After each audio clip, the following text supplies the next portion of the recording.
আমরা আজ ক্লাইমেটে দেখবো ভারতের ক্লাইমেটটা প্রধানত দুটো ক্লাইমেটের উপর ডিপেন্ড করে মানে বাংলাতে বলি সবকিছু।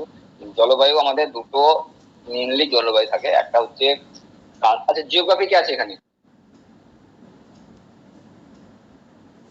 যেমন জিওগ্রাফি স্যার আমি আছি। আচ্ছা বেশ, তোমাকে মাঝে মাঝে কোয়েশ্চেন করবো আমি। আচ্ছা, তো এই যে দেখো তোমরা একটা লেভেলে পড়েছো গ্রাজুয়েশনে, এখন চাকরি লেভেলে পড়াশোনা দেখো তোমার। তো প্রধানত আমরা এই যে পোর্শনটা পুরো পোর্শনটা ম্যাপে দেখিয়েছি কোন দিকটা, বলো বলো কোন দিকটা আমরা পুরো পোর্শনটা দেখেছি। এই কারণে আমাদের দুটো জিনিস নিয়ে কাজ হবে। একদিকে এই দিক থেকে যাবে বৃষ্টি শুরু হওয়ার মেন কারণ তৈরি হয় বায়ু যায়। তো তার আগে আমাদেরকে দেখতে হবে যে বায়ু কেন প্রবাহিত হয়। যারা আমরা কম জানি তারা দেখবো। মনে করো এই জায়গাটা হচ্ছে খুব ঠান্ডা কোল্ড, এই জায়গাটা হচ্ছে হট বা গরম প্লেস।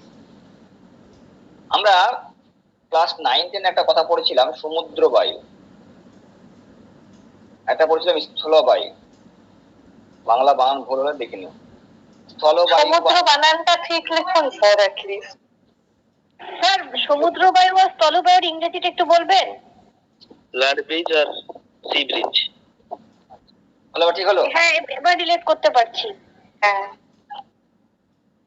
তো মনে করো এই জায়গাটাই সবসময় আমরা আরো একটু যদি পিছিয়ে যাই, এই যদি সূর্য থাকে তাহলে সূর্য থেকে যদি এই ভূপৃষ্ঠ থাকে, এই যদি ভূপৃষ্ঠ হয়, তো আমরা সবাই জানি যে ভূপৃষ্ঠ থেকে সূর্যতে কাছাকাছি থাকলে যতটা পরিমাণে হিট না লাগবে, ভূপৃষ্ঠের কাছে যে মানুষটা থাকবে তাকে হিট বেশি লাগবে। অর্থাৎ এইখানে যে মানুষটা থাকবে তাকে হিট বেশি লাগবে, এখানে যে থাকবে সে কম লাগবে। তোমরা হিট মানে তাপ এবং উষ্ণতা ফিজিক্সে পড়েছি, আর যাচ্ছি না, তাহলে পিছনে পাশে সাউথের সিনেমাতে হয়ে যাচ্ছে, কেমন আর যাচ্ছি না।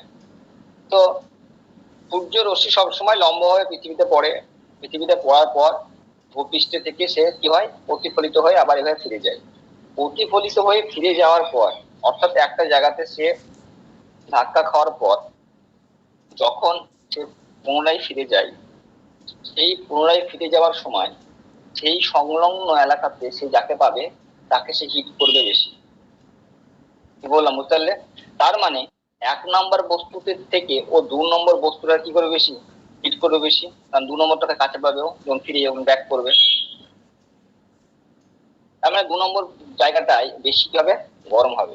এবার তার মানে দেখা যাচ্ছে সূর্যের কাছের বস্তু বলতে সূর্যের কাছে গেলে পুড়ে যাবে সে আলাদা জিনিস, আমি হিট করার কথা বলছি, গরমের কথা বলছি। তো আমরা টপোস্ফিয়ার স্ট্রাটোস্ফিয়ার থার্মোস্ফিয়ার সব পড়েছি, ওসব নিয়ে যাচ্ছি না। আমার মেন কথা হলো যদি এই হট প্লেসে অর্থাৎ এই জায়গাতে বায়ু কি হয়ে যাবে চরম পরিমাণে গরম হয়ে গেল, সূর্যের তাপ এলো গরম হয়ে গেল, পড়লো বললো এখান থেকে তাপ পড়লো গরম হয়ে গেল। গরম যখনই হয়ে গেল তখনই এর নিয়ম হচ্ছে কি আমরা প্রত্যেকে জানি এ ওপর দিকে উঠে চলে যায়, কি হয় হালকা উঠে চলে যায়, হালকা বায়ু সবসময় উপর দিকে উঠে চলে যায়। এই জায়গাটা পুরো ভ্যাকান্ট হয়ে গেল, শূন্য হয়ে গেল, ফাঁকা হয়ে গেল। তখন এই জায়গাটাকে পূরণ করার জন্য এই ঠান্ডা বায়ুগুলো দৌড়ে ছুটে আসে, জায়গাটা পূরণ করার জন্য ছুটে আসে। কারণ এর সাপেক্ষে এ ঠান্ডা, তার জন্য ছুটে আসছে ঠান্ডা বায়ুগুলো পূরণ করার জন্য। এবং এই যে ছুটে আসার প্রবণতা যার ফলে কি হয় আমরা ঝড় বলতে পারি বা বাতাস বইছে আমরা বলতে পারি। এটা বোঝা গেল কিভাবে বাতাস বয়। আচ্ছা বেশ, এবার আমরা ঢুকছি, এটা বোঝা গেল কি বললাম? হ্যাঁ স্যার। কিভাবে বাতাস বয়, কেন বাতাস বয়? আমরা বলি গাছের পাতা নড়ছে না বাতাস বইছে না, ভুল কনসেপ্ট ছিল একটা। আমরা ভাই কেন বাতাস বইছে এখন আমরা দেখতে পাচ্ছি। বেশ, এবার আমাদের মেনলি দুটো বায়ু কাজ করে, তার মানে ফাংশনাল বায়ু, একটা হচ্ছে সমুদ্র বায়ু, একটা হচ্ছে ঠান্ডা বায়ু, একটা হচ্ছে গরম বায়ু। এরকম ঠান্ডা এবং গরম বায়ুকে নিয়ে অনেক বায়ুর নাম আছে, আমরা পড়বো লানিনা, এলনিনো, গিবরেটার, অনেক ঠান্ডা বায়ুর কথা পড়বো। কিন্তু আমাদের ভারতবর্ষের এই যে স্ট্রাকচার রূপরেখা, যেখানে উত্তরে আমরা দেখছি বড় বড় বড় বড় পর্বত আছে, যাকে আমরা কি বলবো হিমালয়ের রিজন বলি, অর্থাৎ পাহাড় আছে। এবার আমাদের ভারতবর্ষ যদি দেখা যায় এশিয়া একটাকে যদি নামিয়ে দিই, আমরা দেখবো ভারতবর্ষের ওপরে কি আছে, এই জায়গাটায় কি আছে গো? চায়না। ওই হলো একই, আবার চাইনা, তারও এই উপরে যদি চলে যায় আমরা কি দেখবো? রাশিয়া, সাইবেরিয়ার রাশিয়া। এদিকে দেখবো ইউক্রেন। তো নর্দার্ন পোর্শনে আমরা কথা বলার উদ্দেশ্য এক, নর্দার্ন পোর্শনে যত যাব তত কি দেখবো আমরা? কোল্ড ওয়েদার, ঠান্ডা। ঠান্ডা। এবার এই হিমালয় থাকার দরুন ঠান্ডা ওয়েদার কিন্তু ভারতবর্ষে খুব একটা ঢুকতে পারে না। যেটুকু ঢোকে এই সংলগ্ন এলাকাতে, অর্থাৎ হিমালয় রিজিয়নকে বেশ করে ঢুকে, কিছুটা উত্তরাখণ্ড এবং আমরা দেখি সিমলা টিমলা এই জায়গাতে ঢোকে, ঠিক আছে, হিমাচল প্রদেশ, পাঞ্জাব এই রিজিয়নটা বিশেষ করে নর্থ। তার মানে যদি হিমালয় না থাকতো তাহলে ভারতবর্ষে কিন্তু সমস্ত এইসব এই পশ্চিমবঙ্গ বরফ দ্বারা আবৃত থাকতো। যদি আমরা দেখি লোয়ার হিমালয়ের যে পার্ট আছে, এই যে পোর্শনটা লোয়ার হিমালয়ের পার্টে, এটা পশ্চিমবঙ্গে ঢুকছে, দার্জিলিং এ ঢুকছে আমাদের, যেখানে এখানে আমরা কি বলি, এটাকে তরাই বলি, তাই তো, তরাই অঞ্চল বলি। তো এই ফুড রিজিয়ন গুলোতে অনেকটা কি থাকে, ঠান্ডা থাকে। আমার বলার উদ্দেশ্য এটা, যদি ভারতবর্ষের হিমালয় না থাকতো তাহলে এই দিকেও এইভাবে অতিরিক্ত প্রচুর পরিমাণে জলীয় বাষ্প, ঠান্ডা বাতাস, জলীয় বাষ্প কোনো বাইরে ঢুকতো, যার ফলে বৃষ্টিপাত হতো কখনো কোনো কোনো জায়গায়, এবং আমাদের রাশিয়ার মতন ওয়েদার হয়ে থাকতো। যাই হোক, আমরা বেঁচে গেছি। সাইবেরিয়াটা কি রাশিয়ার আরো উত্তরে আছে? সাইবেরিয়া, সাইবেরিয়া তো প্রচন্ড ঠান্ডা। সাইবেরিয়াতে মানে মনে হয় -45 ডিগ্রির থেকেও বেশি টেম্পারেচার। ওই মিয়াকর সব থেকে ঠান্ডা বেশি, -72 ডিগ্রি এই সাইবেরিয়া। -45 ডিগ্রি থেকে ওপরে। যাই হোক, কারণ আমরা -30-35 তো আমাদের হিমালয়ের একদম কারাকোরাম রিজনে দেখতে পাই আমরা, তাই না? আচ্ছা, আমাদের এই যে রিজন আছে, এই জায়গাটাকে আমরা কি বলছি? কেরাল। সেটা মুছি, এটা আমি কেন করেছিলাম এটা পরে বলছি, এটা পরে বলছি, একটু আমরা বুঝিনি। এই যে রিজনটা আছে এটাকে আমরা বলছি কেরাল। এই কেরাল এই জায়গা থেকে, অর্থাৎ অ্যারাবিয়ান সি, এই যে সাগরটা আছে এটাকে আরাবিয়ান সি বলছে, এটা হচ্ছে বে অফ বেঙ্গল, আর এই যে নিচে আছে এটাকে বলা হয় কি? ভারত মহাসাগর বলা হয়। তিনটে মহাসাগর ভারতকে ঘিরে রেখেছে। তো বে অফ বেঙ্গলের গল্পটা দুটো ক্ষেত্রে, পশ্চিমবঙ্গ, আসাম, বাংলাদেশ এই ক্ষেত্রে ভূমিকা পালন করে। কিন্তু যখন আমাদের ভারতবর্ষের ফার্স্ট জুন, আচ্ছা আমরা যদি একটা কথা বলি, আমাদের যখন বর্ষা ঢুকে, বর্ষা কিন্তু প্রথম কোথায় ঢুকে বলো? 20 মে, 5 মে থেকে 20 মে কিন্তু বর্ষা ঢুকে। আন্দামান নিকোবরে, আন্দামান নিকোবর দ্বীপপুঞ্জ, ঠিক আছে। আন্দামানটা কোথায় আছে? এই জায়গাটায় আন্দামান। তাহলে আমার কথা হচ্ছে, যদি দক্ষিণ পশ্চিম, আমি দেখো এটা ওয়েস্ট, এটা যদি ওয়েস্টার্ন হয় এবং এটা যদি সাউদার্ন হয়, তাহলে এটার নাম কি? সাউদার্ন ওয়েস্টার্ন, দক্ষিণ পশ্চিম মৌসুমী বায়ু। তাহলে এই দিক থেকে মৌসুমী বায়ু ঢুকছে। তাহলে আমার কথা হচ্ছে, তাহলে বৃষ্টি হওয়া উচিত ছিল এই যে পশ্চিম ঘাট পর্বত আছে, এই ঘাটেই তো বৃষ্টিপাত আগে হওয়া উচিত ছিল। তাহলে আন্দামানে বৃষ্টিটা কেন আগে ঢুকছে? 20 তারিখে ঢুকে যাচ্ছে মে মাসের, সেখানে কেরলে ঢুকছে 1 জুন, কেন?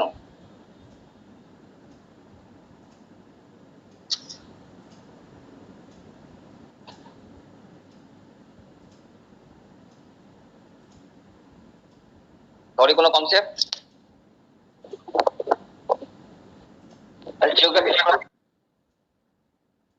স্যার, আমাদের পৃথিবীর যে মুভমেন্ট, মানে যার ফলে বায়ু প্রবাহটার মানে গতিপথটাই সেরকম থাকে বলে আমার ধারণা, যে আন্দামান নিকোবরেই জলীয় বাষ্পপূর্ণ বাতাসটা আগে পৌঁছয় রেসপেক্ট টু কেরালা এবং আর যে সমস্ত কোস্টলাইন স্টেট। আমার কথাটা শোনো, এই যে একটা পাহাড়, এই দিকের ওয়েদার যাচ্ছে, পাহাড়কে তো ধাক্কা মারবে কি মারবে না বলো? আরাকানে ধাক্কা মারেছে। আরাকান ধাক্কা মারলে তো এখানে আসবে না। আরাকানে ধাক্কা মারার আগে ও তো পশ্চিম ঘাটে ধাক্কা মারা দরকার, তাই না? এই পাহাড়গুলোতে ধাক্কা মারা দরকার। দেখো, আমার কথা হচ্ছে, দেখো তোমরা প্রত্যেকে বইয়ে পড়বে, বিভিন্ন বইগুলো পড়বে, ঠিক আছে, কিন্তু কনসেপ্টের ছবি দিয়ে যেন ক্লিয়ার হয়ে যায়। যে কোনো কোয়েশ্চেন, ক্লাইমেট হোক, এগ্রিকালচার, সয়েল, যাই পড়াবো আমি, ছবি দেখে যেন আমাদের পড়া হয়ে যায়। তারপরে নোট ডাউন করার জন্য আমি বই দেখবো করে, বা আমার রিভিশন করার জন্য বই দেখবো। দেখো বেসিক্যালি কি হয়, প্রথম যখন দক্ষিণ মৌসুমী বায়ু ঢোকে তখন সবাই বলে দক্ষিণ মৌসুমী বায়ু এইভাবে ঢোকে, না ঢোকে না, মোস্টলি ঢোকে সাউদার্ন দিয়ে ঢোকে। কোন দিকে ঢোকে? সাউদার্ন দিয়ে ঢোকে। সাউদার্ন দিয়ে দুজন ঢোকে, তখন সে ভারত মহাসাগরের কি নাই? জলীয়বাষ্প নেয়। এবং ভারত মহাসাগরের জলীয়বাষ্প নিয়ে আমরা জানি ওখানে আন্দামানের নিকোবরের সবচেয়ে বড় সিংহের নাম কি? Saddle Peak. Saddle Peak. আর স্যাডেল পিক কোথায় আছে? সাউথ আন্দামান না মিডল আন্দামান? স্যার মিডিলে রয়েছে। মিডল আন্দামান। তো স্যাডেল পিক কে গিয়েও ধাক্কা মারে আরবিয়ান সি থেকে কিছু পরিমাণ নিয়ে, কিছু ভারত মহাসাগর থেকে জলীয়বাষ্প নিয়ে ও গিয়ে আন্দামানে ঢোকে। প্রথম বাতাস প্রবেশ করে। এই জন্য এটা কিন্তু একটা জিনিস মনে রাখবে, আমাদের এই যে ভারতের ম্যাপটা আছে, এইটা আমাদের একটা প্রশ্ন পড়ে ইংলিশে যদি পড়ে যে ইন্ডিয়ান টেরিটরির মধ্যে যদি হয় তাহলে কবে হবে? 1 জুন কেরল ঢুকছে। কিন্তু যদি বলা হয় যে কবে মৌসুমী বৃষ্টিপাত এই রিজিয়নে ঢুকে পুরো রিজিয়নটার মধ্যে, তখন যদি আন্দামান নিকোবর দ্বীপপুঞ্জ হবে। এই জন্য আন্দামান নিকোবরের পরে দক্ষিণ পশ্চিম মৌসুমী বায়ু একদম সাউদার্ন এখান থেকে এভাবে ফ্লো হয়ে আসে, এখান থেকে এভাবে ফ্লো আসে। যখনই আসে তখনই ও এই রিজিয়নটাতে অর্থাৎ পশ্চিম ঘাট পর্বতমালার রিজিয়নটা বৃষ্টিপাত ঘটায়। তার মধ্যে এইভাবে টান করে, এই জায়গায় একটু ঠিক করে ছবি রাখি, ঠিক এইভাবে আসে, ঠিক এইভাবে, হ্যাঁ এইভাবে ঢোকে। এইভাবে ঢোকার দরুন কিছু পরিমাণ, জানি না কেরল শুধু কেরলই মেনশন করে কেন, কেরল ছাড়াও কর্ণাটকের কিছু পোর্শনে কিন্তু বৃষ্টিপাত ঘটায়, যে জায়গাটা পশ্চিম ঘাট পর্বতের পার্শ্বের মধ্যে পড়ে। এবং যখন বৃষ্টিটা এখানে আসে, এইখান থেকে শুকনো বায়ু আসে, এখান থেকে ভেবো না যে একদম ভারী বায়ু আসে, এখান থেকে বায়ু ছুটে আসে এখান থেকে। কারণ আমি একটা কথা তোমাদের পড়ালাম, বায়ু কেন ছুটে আসে? কোন জায়গা কি বলে গো? আকাশস্থান তৈরি। বাতাস উপরে ফেলে তখন বায়ু পূর্ণ হতে সেখানকার ঠান্ডা বায়ুগুলো ছুটে আসে জায়গাটাকে পূরণ করার জন্য। তো এই জায়গা থেকে বায়ু ছুটে আসে। তোমাদের প্রশ্ন করতে পারে এই জায়গা থেকে বায়ু ছুটে কেন আসে? তো বলো, জিওগ্রাফি সাবজেক্ট ছেলেমেয়েরা বলো।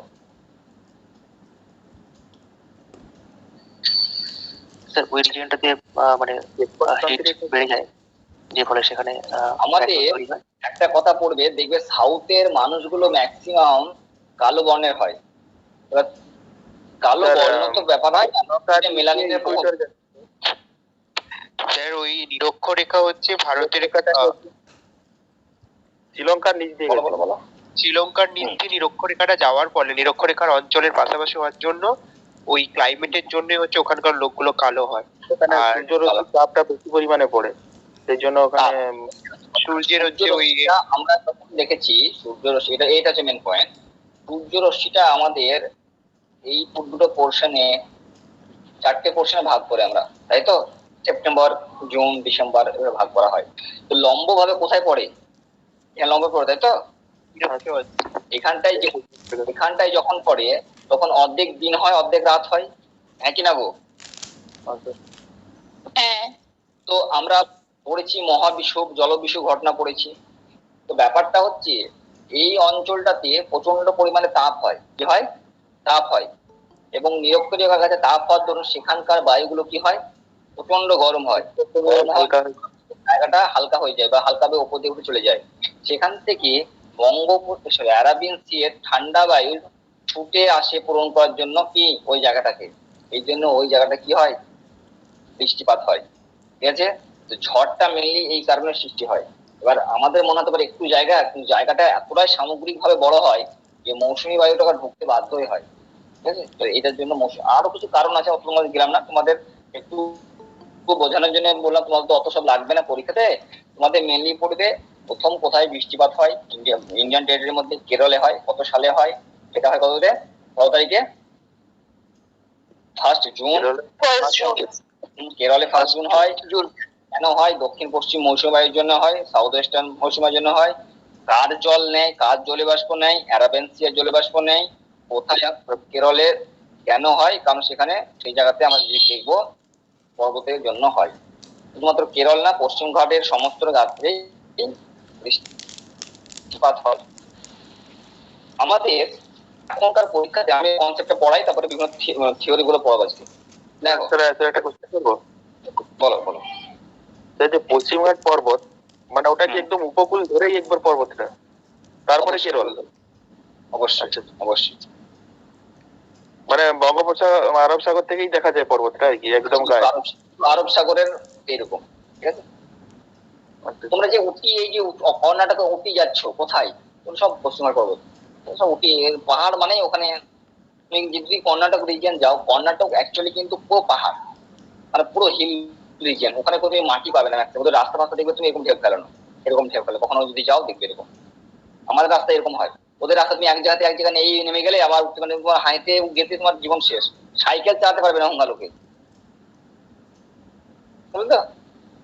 এই জন্য ওখানকার টাউন প্ল্যানিংটা খুব ভালো, এবং ওখানকার রাস্তাঘাট গুলো তোমার মেরামতি করতে খরচা কম হয়, মানে পাকা ভালো থাকে। আচ্ছা, একটা কথা যখন বললাম টাউন প্ল্যানিং নিয়ে এবং রোড নিয়ে, গোয়া হচ্ছে আমাদের এমন একটা জায়গা, কে? গোয়া, যেখানে কি হয় বলো? বছর দিক কি বলেছিলাম, সব থেকে বেশি পাকা রাস্তা, পিচের রাস্তা আছে। পাকা রাস্তা সব থেকে কোথায় বেশি? গোয়াতে। এটা নোট ডাউন করে নিও। যাই হোক, চলো ক্লাইমেটে কত কত কথা চলে আসছে, হারিয়ে যাচ্ছে। তো দক্ষিণ পশ্চিম মৌসুমী বায়ু বৃষ্টিপাত করে। আমাদের একজন কপেন্স বলেছিল, যারা জিওগ্রাফি যদি স্টুডেন্ট তারা জানবে। তো তিনি যখন আসছেন তখন বিভিন্ন ভাবে পুরো পৃথিবীটাতে, আমার যেমন বায়োলজিতে দেখবে একটা কথা ভাগ করেছিলেন, বাংলাদেশে যদি বলি গণ এবং প্রজাতি বলে তিনি ভাগ করেছেন দেখবে, সেরকম তিনি পুরো পৃথিবীটাতে তিনি ভাগ করে দিলেন, ক্লাইমেট ভাগ করে দিলেন। তিনি বললেন ক্লাইমেটের মধ্যে একটা গণ করে দিলেন, এবং সেই গণের মধ্যে কিছু প্রজাতি করে দিলেন। যেমন দেখবে আমরা পড়ি ট্রপিক্যাল, বাংলাতে বলছি ক্রান্তীয়, দেখবে আর্দ্র পড়ি না? আবার ক্রান্তীয় আর্দ্রপাত, ক্রান্তীয়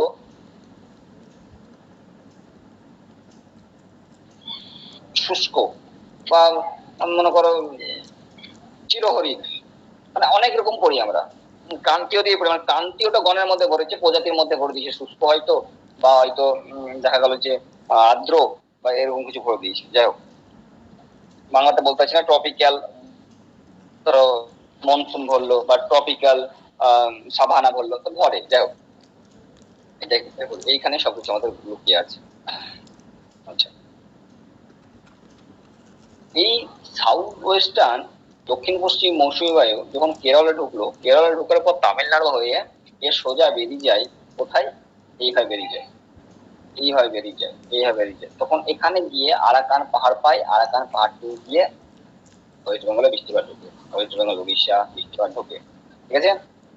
এইভাবে বৃষ্টিপাত গুলো পর্বত থেকে ধাক্কা খেয়ে বৃষ্টিপাত হয়। যদি দক্ষিণ পশ্চিম মৌসুমী বায়ু কেরালাতে বেশি বৃষ্টিপাত না করে, তাহলে আমরা বলতে পারবো না যে পশ্চিমবঙ্গে বেশি বৃষ্টিপাত হবে না। একটা জিনিস হতে পারে, কারণ আরব সাগর থেকে যে পরিমাণ জলীয়বাষ্প সংগ্রহ করে, সেটা যদি এখানে বৃষ্টিপাত হয়ে গেল, মনে করলাম আমি 60% হয়ে গেল, মনে করলাম 40% রিমেনিং থাকলো বা যাই থাকলো, সেখান থেকে কিন্তু আবার বে অফ বেঙ্গল থেকেও কালেকশন করবে, কালেকশন করে এখানে ধাক্কা মারবে, ধাক্কা মেরে ও গিয়ে ফিরবে। যদি মৌসুমী বায়ুর প্রভাব বেশি হয়, এটা জানবে, মৌসুমী বায়ুর যদি প্রভাব বেশি হয়, তাহলে যদি প্রচুর পরিমাণে বায়ু যায়, প্রচুর পরিমাণে জলবাষ্প শোষণ করবে, প্রচুর পরিমাণে কিভাবে বৃষ্টিপাত হবে। কেরলে কি খবর নিয়েছো? কেরলে এবছর বৃষ্টিপাত কেমন হয়েছে বলো? কেরলে এবছর বৃষ্টিপাত কেমন হয়েছে? এবছর বৃষ্টিপাত দেখবে ওয়েস্টার্ন এবং সাউথ নর্দার্ন পার্ট গুলোতে বেশি হয়েছে। তুমি দেখবে আসামে প্রচুর বৃষ্টি, তুমি দেখবে মহারাষ্ট্রে প্রচুর বৃষ্টি, গুজরাটে বন্যা, উত্তরাখণ্ডে বন্যা, প্রচুর বন্যা। কেন? এবছর এই বায়ুর প্রভাব কম, পরিমাণে কম। মনে করো দেখা গেল এখানে বায়ু যেত 100%, এখন দেখা যাচ্ছে 70% বায়ু যাচ্ছে, যার ফলে এগুলো সবই প্রকৃতির ভারসাম্য ব্যালেন্সের প্রবলেম। এই জন্য দেখবে এবছর পশ্চিমবঙ্গে তুলনামূলকভাবে বৃষ্টির পরিমাণটা কম। যাই বৃষ্টি হচ্ছে কলকাতা সংলগ্ন, সেই বৃষ্টিগুলো কিন্তু কোথাকার বৃষ্টি হচ্ছে? নিম্নচাপ, বে অফ বেঙ্গলের কি হচ্ছে, এগুলো নিম্নচাপের জন্য হচ্ছে, ঠিক আছে। তো সেটা সামুদ্রিক নিম্নচাপ সৃষ্টি হয় কেমন, ওসব দরকার নেই তোমাদের। আমরা ঢুকছি বা পড়াতে, গল্প যা হলো হলো। এই যে আরাকান পাহাড়, অনেক ছবি আঁকলে সুবিধা হবে। আচ্ছা, আমাদের বছরে দুবার বৃষ্টিপাত হয় দুটো জায়গাতে, আমি আগের দিনই ক্লাসে বলছিলাম। একটাকে বলছিলাম এই জায়গাটায়, আর একটা কোথায় বলছিলাম বলো? স্যার আরেকটা হয়তো হরিয়ানা, চণ্ডীগড়, পাঞ্জাব এদিকে। তার মানে আমাদের দুটো রিজনে কি হচ্ছে, বছরে দুবার বৃষ্টিপাত হচ্ছে। কেন হচ্ছে? আমাদের নর্মালি যেমন বৃষ্টিপাত হয় বর্ষাকালে, এখানে হলো হলো। তামিলনাড়ুতে কিন্তু কেরলে ধাক্কা খাওয়ার পর, তাহলে মনে করো এই দিকটাতে যদি বৃষ্টিপাত হয়, তাহলে এই দিকটাতে বৃষ্টিপাত কম হবে কি হবে না? কম হয়। কেরলে যদি ধাক্কা খেয়ে বৃষ্টিপাত কম হয়ে যায়, তাহলে সেখানকার বাতাস জলীয় বাষ্প সংগ্রহ করার জন্য মিডিলে কি কোনো আর জল পাচ্ছে? না স্যার, পাচ্ছে না। তামিলনাড়ুতে কিন্তু তুলনামূলক কম বৃষ্টিপাত হয়। আচ্ছা, দ্বিতীয় কথা হচ্ছে, বলো। আচ্ছা, এবার তামিলনাড়ু কিন্তু বৃষ্টিপাত বেশি পেলো না, এ যা পেলো ভাগে, যা পেলো ভাগের দরুন যা পেলো পেলো, তারপরে এখানে জলবায়ু শোষণ করলো, তারপর যারা পেলে না পেলো। এটা গেল নর্মালি বর্ষাকাল। বর্ষাকালে বৃষ্টিপাত হয় তামিলনাড়ুতে একবার হলো বেশ। আর একবার আমরা জানি কেন হয়, পশ্চিমী ঝঞ্ঝা। ওই অক্টোবর নভেম্বর মাসে উত্তর পূর্ব ভারত থেকে যে ওই কি বলে প্রত্যাবর্তনকারী মৌসুমী বায়ু যেটা, সেটা এসে ধাক্কা দেয়। ভূমধ্যসাগর থেকে ওইটা ইরাক, ইরান টিরান ওইসব বেরিয়ে এসে ধাক্কাটা মারে, পশ্চিমী ঝঞ্ঝা। হ্যাঁ পশ্চিমী ঝঞ্ঝা। পশ্চিমী ঝঞ্ঝাটা কেন হয় কে বলে? যে আফ্রিকার ভূমধ্যসাগর আছে, মেডিটেরেনিয়ান সি, ওখান থেকে জলীয় বাষ্পপূর্ণ বাতাসগুলো এসে এশিয়াতে প্রবেশ করে ওই যে ইরাক, ইরান টিরান আছে ওইসব সাইড ফাইড দিয়ে আসবার পর পাকিস্তান, আফগানিস্তান ওইসব দিয়ে এসে ইন্ডিয়াতে প্রবেশ করে। আচ্ছা দেখো, ওর বক্তব্য শোনো। ও অনেক ও বলছে আফ্রিকা থেকে ঘটনা ইরাকে ঢুকে যাচ্ছে, কোথায় কোথায় চলে যাচ্ছে। আমরা ছোট মানুষ, আমরা এই পোর্শনটাকে দেখবো। এই পোর্শন থেকে, এই পোর্শন থেকে কি হয়, হট ওকে বুঝলো? এই জায়গাগুলোই মানে কি জায়গা গো? যত তুমি ওয়েস্টার্ন পার্ট দেখবে ভারত সবই কি হট প্লেস, কারণ ওখানে সব পাথরের দেশ, মরুভূমির দেশ। সৌদি আরবটারও গরম আছে। এবার এখান থেকে ওই যে কারণটা বললো, হাওয়াটা ঢুকছে, ঢুকে চলে এলো, ঢুকে চলে এলো, চলে এলো। এবার আরাকানে কি করে, ধাক্কা মারে। আরাকানে ধাক্কা মেরে কি করে, এই দিক হয়ে আসে। কোথায়? তামিলনাড়ুতে। এই দিকে ঢুকে করমন্ডল উপকূলে কিছুটা, আবার ফিরে এখানেও ঢুকে, এভাবেও ঢুকে, এভাবেও ঢুকে, ঠিক আছে, এভাবেও ঢুকে। তাহলে আমাকে বলো, এদিক থেকে যদি গরম বাতাস আসে, তাহলে পাঞ্জাবে কি হয়, বৃষ্টিপাত করছে,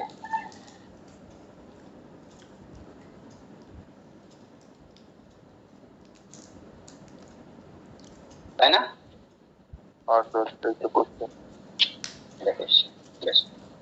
আচ্ছা, বাকি ছেলেমেয়েরা ঘুমিয়ে গেল নাকি? আমি ম্যাপ করাতে বলতে দেখলাম। আচ্ছা, কিছু না স্যার শুনছি। আমাদের এই যে পোর্শনটা আছে, যখন বাতাসগুলো ঢুকছে এই পোর্শন দিয়ে, তখন হয় কি, এই রিজনে ঠান্ডা কিছু এলাকা থাকে, এগুলো ঠান্ডা এলাকা থাকে, ঠিক আছে, এখানকার ওয়েদার সব ঠান্ডা জলে আসবে। এখান থেকে কিছু পরিমাণ যে জল পাই, ঠিক আছে, কিছু পরিমাণ যে জল পাই, তার ফলে বৃষ্টিপাত হয় এখানটাতে, হরিয়ানা পাঞ্জাবটাতে বৃষ্টিপাত হয়, হিমাচল প্রদেশ, হরিয়ানা, পাঞ্জাবে কোনো বৃষ্টিপাত হয়। প্রথম কারণ, 1 নম্বর কারণ। 2 নম্বর কারণ হচ্ছে, যখন এদিক থেকে বাতাস ঢুকলো, সব ঢুকছে, আরাকানে ধাক্কা মারার পর জলীয় বাষ্প নিচ্ছে, জলীয় বাষ্প নেওয়ার পর পরমাণু ঢুকছে। ঠিক এরকম ভাবে আবার কি করে, আরাকানে ধাক্কা লেগে জলীয় বাষ্পপূর্ণ বাতাসগুলো পশ্চিমবঙ্গে যেমন ব্যাক করে, পশ্চিমবঙ্গ ছাড়াও উত্তরপ্রদেশ, হরিয়ানাতে বৃষ্টিপাত করে, উত্তরপ্রদেশ এবং হরিয়ানাতে বৃষ্টিপাত করে। যদি আমরা দেখি কিছু সময় একটা লু বলে একটা ঝড় আছে, কি ঝড়? লু। লু। আচ্ছা, এই লু ঝড় কোথায় হয় মেনলি? পাঞ্জাব। দিল্লি, পাঞ্জাব। পাঞ্জাব, রাজস্থান। পাঞ্জাব। মানে আমি যদি ছবিটা আঁকি, এটা যদি মুছে দিই একবার, মুছে দিই। আমি যদি এই রিজিয়নটা আঁকি, এই কালো ব্ল্যাক পুরো এই রিজিয়ন এই ভাবছি একদম পাঞ্জাব হয়ে উত্তরপ্রদেশ হয়ে বিহার হয়ে এইভাবে, হ্যাঁ কি না? পুরো রিজিয়নটা পাবে, তুমি বিহারও পাবে, উত্তরপ্রদেশ পাবে, পাঞ্জাব হরিয়ানা পুরোটাই পাবে। তো লু কি বায়ু? উষ্ণবায়ু। উষ্ণবায়ু। উষ্ণবায়ু। এই উষ্ণ বায়ু আসে, এইভাবে প্রবাহিত হয়, এই দিক থেকে আসবে, ঠিক এদিক থেকে বায়ুটা আসে। এখান থেকে প্রচুর বঙ্গোপসাগরে প্রচুর পরিমাণ জল শোষণ করে, জল শোষণ করে আবার আরাকানে ধাক্কা মারে, আরাকানে ধাক্কা মেরে আবার এই পথেও ফিরে যায়, দেন আবার পাঞ্জাবে বৃষ্টিপাত করে। এই দুটো হচ্ছে কারণ পাঞ্জাবে বৃষ্টিপাত করার জন্য মেনলি। কারণ সেকেন্ড রিজনটা আরেকবার একটু বলবেন, মানে আরাকানে ধাক্কা দিয়ে উপরে মানে আবার ব্যাক করলে এটা বুঝলাম, বাট তার আগের ঘটনাটা একটু বলুন। তার আগের ঘটনাটা কিছু নয়, আগের ঘটনাটা হচ্ছে মেনলি পাঞ্জাব এই রিজনটা, এই রিজন গুলো কি থাকে প্রচুর পরিমাণে হিমবাহ থাকে। ঠান্ডা থাকে। পামি মালভূমি আছে, এখানে তো কৈলাস রেঞ্জ আছে, পুরো ঠান্ডা রিজন তো পুরোটা। এখানে এখানে কারাকোরম আছে, কেতু আছে।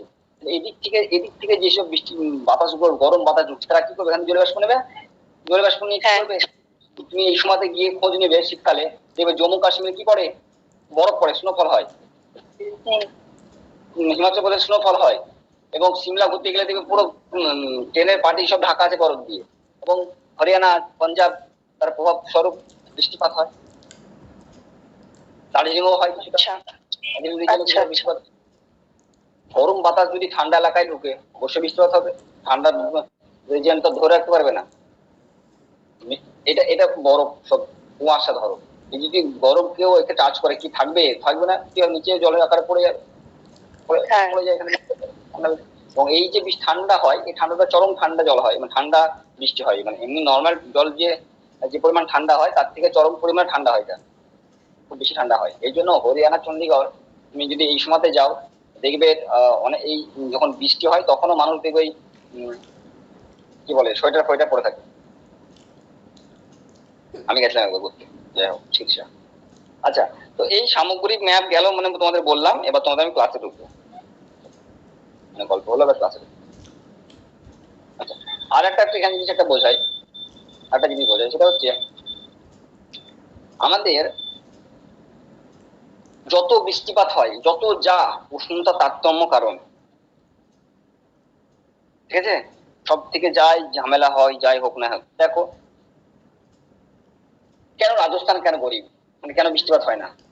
কেন এখানে কোনো কেউ আছে জল দেওয়ার মতো? কোন সাগর না, এই যে গুলো আসছে কে দেবে তো জল দেওয়ার মতো? কেউ আছে?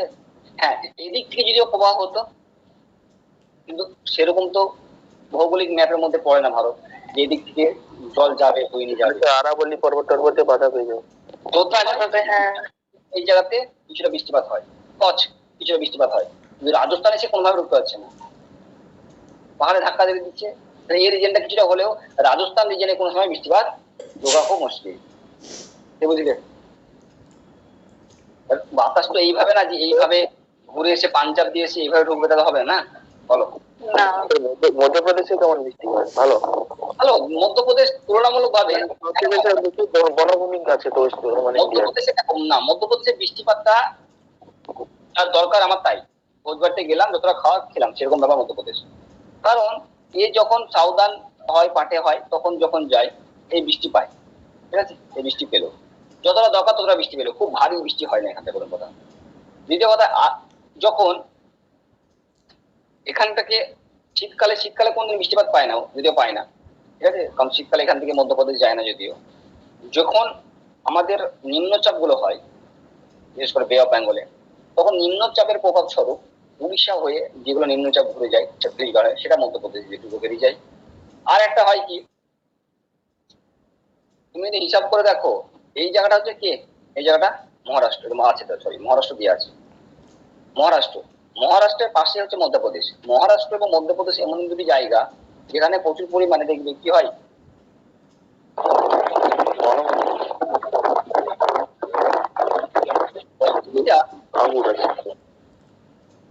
এই দেখো এই যে জল যাচ্ছে, এই এখানেও ধাক্কা খায়, এখানেও যে পরিমাণ জল নামা নেমে যায়, যা হওয়ার হয়ে যায়। মধ্যপ্রদেশে যতটা দরকার সাফিসিয়েন্ট জল হয় বলে মধ্যপ্রদেশে তোমার সব ধরনের গাছ হয়, বিশেষ করে কি ধরনের গাছ? শাল, সেগুন, সরলবর্গীয় ডেসিডাস পাতা ঝরা জেল হয়ে যাওয়া উচিত। এই গাছগুলোকে কি বলে? পর্ণমোচী। আর্দ্র পর্ণমোচী। আর্দ্র কেন বলছে? সাফিসিয়েন্ট, ঠিক আছে। আচ্ছা, যারা আমাকে বলো তো আর্দ্র মানে কি, যারা আমরা জানি না তারা আর্দ্র মানে কি? শুষ্ক নাকি জলীয় বাষ্প থাকে? জলীয় বাষ্প থাকে, জলীয় বাষ্প, ভিজে ভিজে জলীয় বাষ্প। ঠিক আছে। আচ্ছা, যখন বললে ভারতবর্ষের মধ্যে সব থেকে বেশি পরিমাণ বনভূমি কোথায় আছে? এমপি। কত পার্সেন্ট আছে? আছে 23 পড়েছিলাম, ওইটাই দেখছিলাম তবে পারছি। হাইস্ট মধ্যপ্রদেশ জানো তোমরা, কিন্তু কত পার্সেন্ট জানো না। 21 বা 23 এরকম হচ্ছে।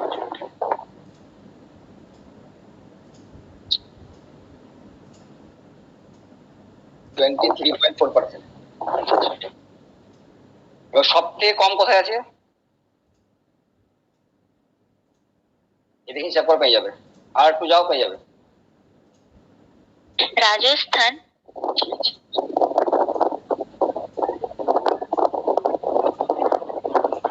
গুজরাট, হরিয়ানা, দিল্লি হরিয়ানা হবে। পাঞ্জাব। এখন চলে গেছি, আমি বলছি আরেকটু যেতে বলেছিলাম আমাদের। পাঞ্জাব, ওয়েস্ট, কেমন? আচ্ছা, এবার আমার পদে ঢুকি। অনেক ছবি হলো, এবার পড়া হোক। আচ্ছা, মোটামুটি তাহলে তোমরা বুঝে গেলে কোথায় কেন কি ব্যাপার, গল্প বুঝে গেলে। এবার তোমাদের যে প্রশ্নগুলো পড়বে পরীক্ষাতে সেটা হচ্ছে ব্যাপার।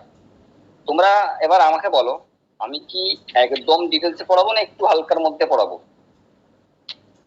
স্যার ডিটেলসই পড়ান।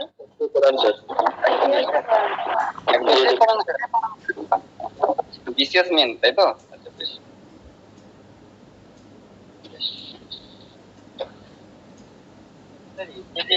যতটা লাগবে ওইভাবেই পড়ো।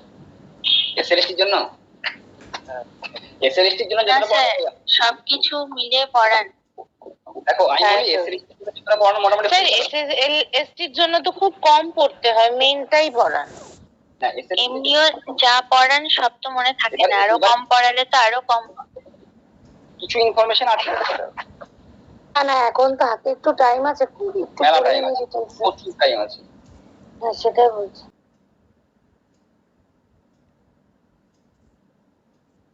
মাইক্রোফোনটা অফ টপ হয়ে গেল নাকি, কি কিছু বলছেন?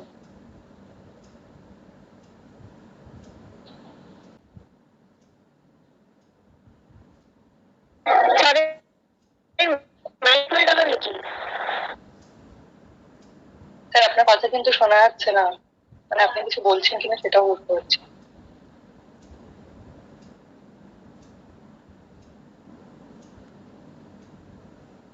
নেটওয়ার্কের প্রবলেম না, বা ফোনও আসতে পারে। আচ্ছা সঞ্চরী ম্যাম কখন ক্লাস নেবেন কিছু জানো তোমরা? সেকেন্ড হাফে ডিনারের পর কি নেবেন, মানে কি টপিক? Biology, cell division. ঠিক আছে।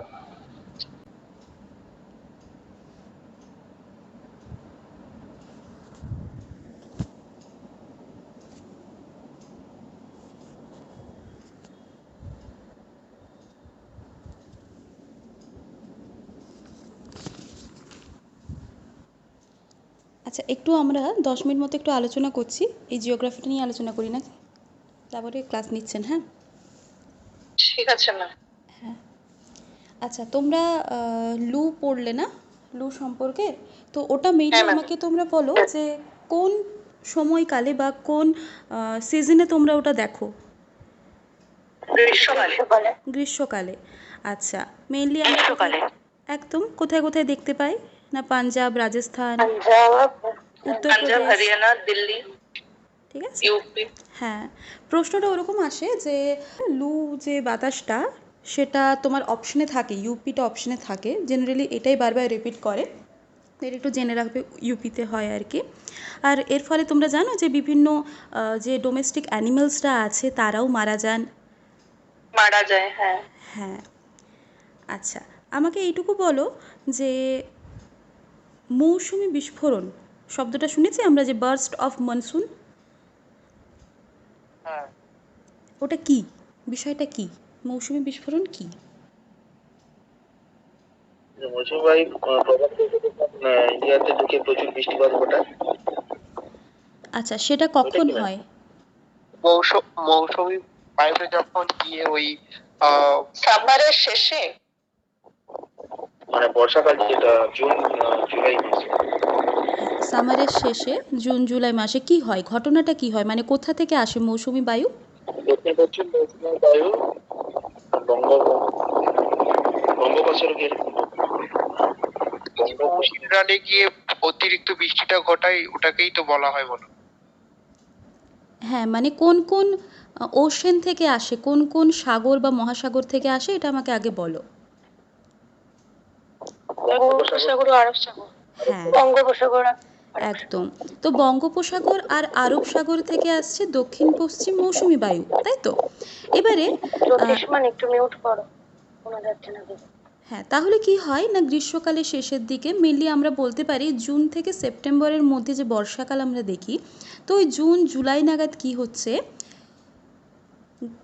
দক্ষিণ পশ্চিম মৌসুমি বায়ু বঙ্গোপসাগর থেকে বা আরব সাগর থেকে সেটা হঠাৎ করে ভারতে ঢুকে পড়ছে। আমরা ওই জন্য বলছি বিস্ফোরণ হচ্ছে। বিস্ফোরণটা কখন হয়? হঠাৎ করে হয়, তাই না? তো সেটা তো হলো, তাহলে শুধুমাত্র কি যে নর্মাল বৃষ্টি হয়ে গেল তা কি? তাহলে মৌসুমি বিস্ফোরণ নামটা আমরা কেন দিচ্ছি? বৃষ্টিপাতের সাথে কি হয়? বলে নাকি দিদি? আরো কি হতে পারে বৃষ্টিপাতের সাথে, বলো?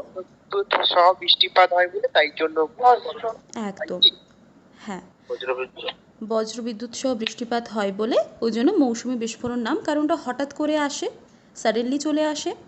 কোন শাখা? দক্ষিণ পশ্চিম মৌসুমি বায়ুর শাখা। কোন কোন সাগর থেকে আসে? বঙ্গোপসাগর, আরব সাগর থেকে আসে, হঠাৎ করে ভারতে প্রবেশ করে। আমাকে এটা বলো, ভারতের কোন অংশে আমরা মেনলি মৌসুমি বিস্ফোরণটা দেখতে পাই? পশ্চিমঘাট পর্বত,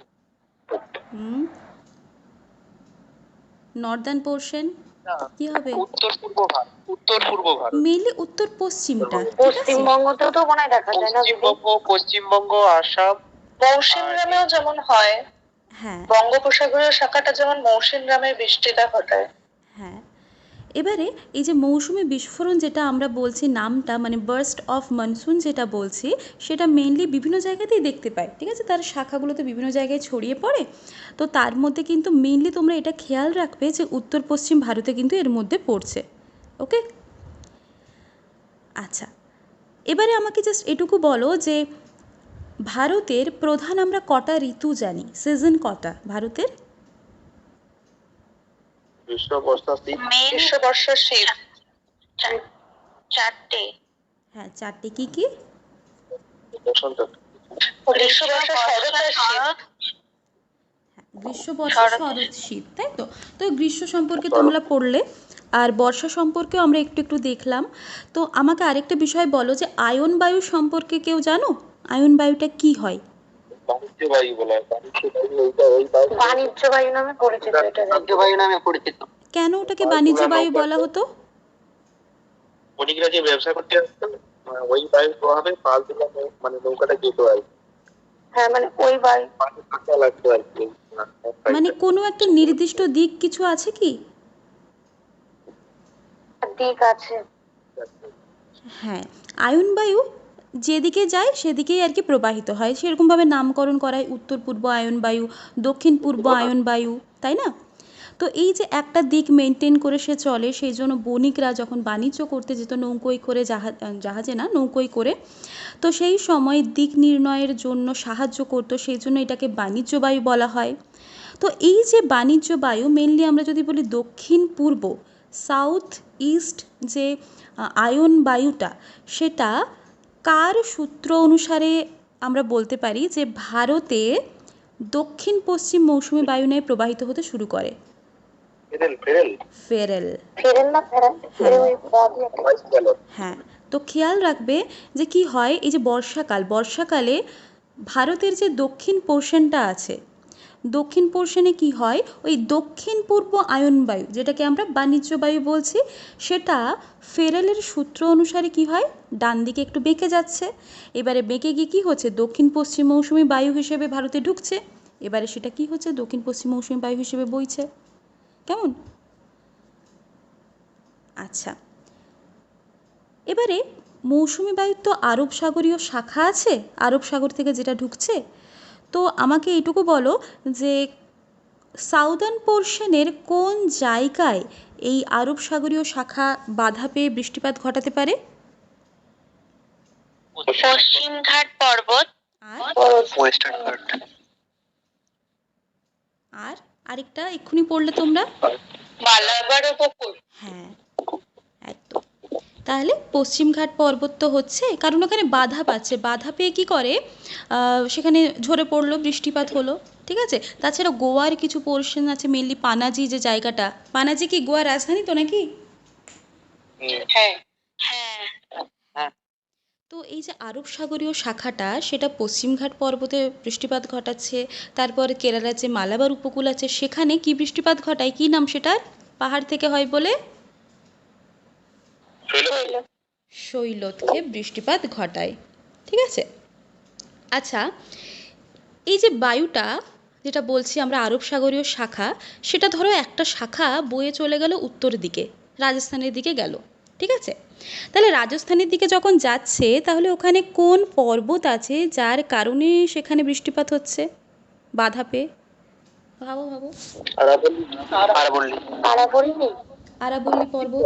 তাহলে দেখো, এই আরব সাগরীয় শাখাটার একটা পোর্শন কি হলো না, উত্তর দিকে রাজস্থানের দিকে চলে গেল। উত্তর ইন দ্য সেন্স, যেহেতু ওই মিডিলের থেকে একটু উপরে আছে, তো ওই উত্তরে রাজস্থানের দিকে এগোতে থাকলো। তাহলে আরাবল্লী পর্বত আছে, সেখানে বাধা পেল। এবারে আরাবল্লী পর্বতের প্যারালাল সেটা বইতে থাকে। হ্যাঁ, সেই জন্য ওখান থেকে যে ধাক্কা পেয়ে বৃষ্টি হবে সেই বিষয়টা কিন্তু নয়, কারণ আমরা কি জানি না, রাজস্থানে কম বৃষ্টিপাত হয়। তাহলে আরাবল্লী পর্বতে প্যারালাল হচ্ছে, একদম যে টুকুস করে ধাক্কা খেয়ে গেল বিষয়টা কিন্তু নয়। তাহলে ওই যে ধাক্কা খাচ্ছে না, ধাক্কা না খেয়ে অল্প স্বল্প ধাক্কা খাচ্ছে, মেইনলি তো প্যারালালি সে বয়ে যাচ্ছে, সেই জন্য রাজস্থানে বৃষ্টিটা খুব কম হয়। ওকে, আচ্ছা, এবারে আমাকে বলো, বৃষ্টির ছায়া অঞ্চল সম্পর্কে আইডিয়া আছে? হ্যাঁ ম্যাম, পাহাড়ে যেদিকে বৃষ্টি হয় তার উল্টো দিকটা। জলীয়বাষ্প পূর্ণ বায়ু পর্বতের ঢালে বাধাপ্রাপ্ত হয়ে যে ঢালটায় বৃষ্টিপাত ঘটায়, তার অনুপাত ঢালে যেন কোনো বৃষ্টিপাত হয় না, সেটা হচ্ছে বৃষ্টিপাত। আচ্ছা, এক্সাম্পল কি হবে আগে বলো। মেঘালয় আর মেঘালয় আরাবল্লী পর্বতেরই আছে। হ্যাঁ বলো, আরাবল্লী পর্বত। পশ্চিমঘাট পূর্বঘাটের মানে পশ্চিমঘাটের পূর্ব ঢাল যেটা, সেটাও তো বৃষ্টির ছায়া অঞ্চল হয়েছে। হ্যাঁ একদম। তাহলে বৃষ্টির ছায়া অঞ্চল বলতে কি না, বৃষ্টিতে ছায়া পড়ছে নাকি বলতে পারি? হ্যাঁ হ্যাঁ। আচ্ছা, তাহলে ওই যে আরব সাগরীয় শাখাটা, সেটা কি করে, পশ্চিমঘাট পর্বতকে পেরিয়ে গেল, পেরিয়ে যাওয়ার পর মধ্যপ্রদেশে ঢুকছে, মধ্যপ্রদেশে ঢোকার পর আবার কোথায় ঢুকছে না, ডেকান ট্র্যাপ যে পোর্শন আছে সেখানে ঢুকছে। ঠিক আছে, তোমরা এক্ষুনি বললে যে পশ্চিমঘাট পর্বতের অপোজিট যে দিকটা, আরেকটা যে দিক, সেখানে কি রয়েছে না, বৃষ্টির ছায়া অঞ্চল রয়েছে। কি হয় সেখানে, জলীয় বৃষ্টি হওয়ার জন্য তো জল লাগবে, জলীয় বাষ্প দরকার। তো জলীয় বাষ্পটা তার কাছে সেরকম থাকে না, কারণ প্রচুর ড্রাই এরিয়ার উপর দিয়ে সে প্রবাহিত হয়। এইবারে কি হবে না, বৃষ্টিপাতটা কম হবে, সেজন্য বৃষ্টির ছায়া অঞ্চল বলছি আমরা। এবার এই বায়ুটা কি করবে না, আরও আস্তে আস্তে পূর্ব দিকে এগোতে থাকবে। এগোনোর পর কি হবে, বৃষ্টিপাত কমবে না বাড়বে আরও? ধরো হায়দ্রাবাদে যাচ্ছে, তখন একটু তো কমারই কথা। হ্যাঁ, তাহলে পশ্চিমঘাট পর্বত যে মেঘালয় ছিল ওটাও তো ছিল। হ্যাঁ, মেঘালয় হ্যাঁ। মৌসুমী একদম। শিলংটা হচ্ছে বৃষ্টির ছায়া অঞ্চল তৈরি হবে। হ্যাঁ, শিলংটা বৃষ্টির ছায়া অঞ্চল।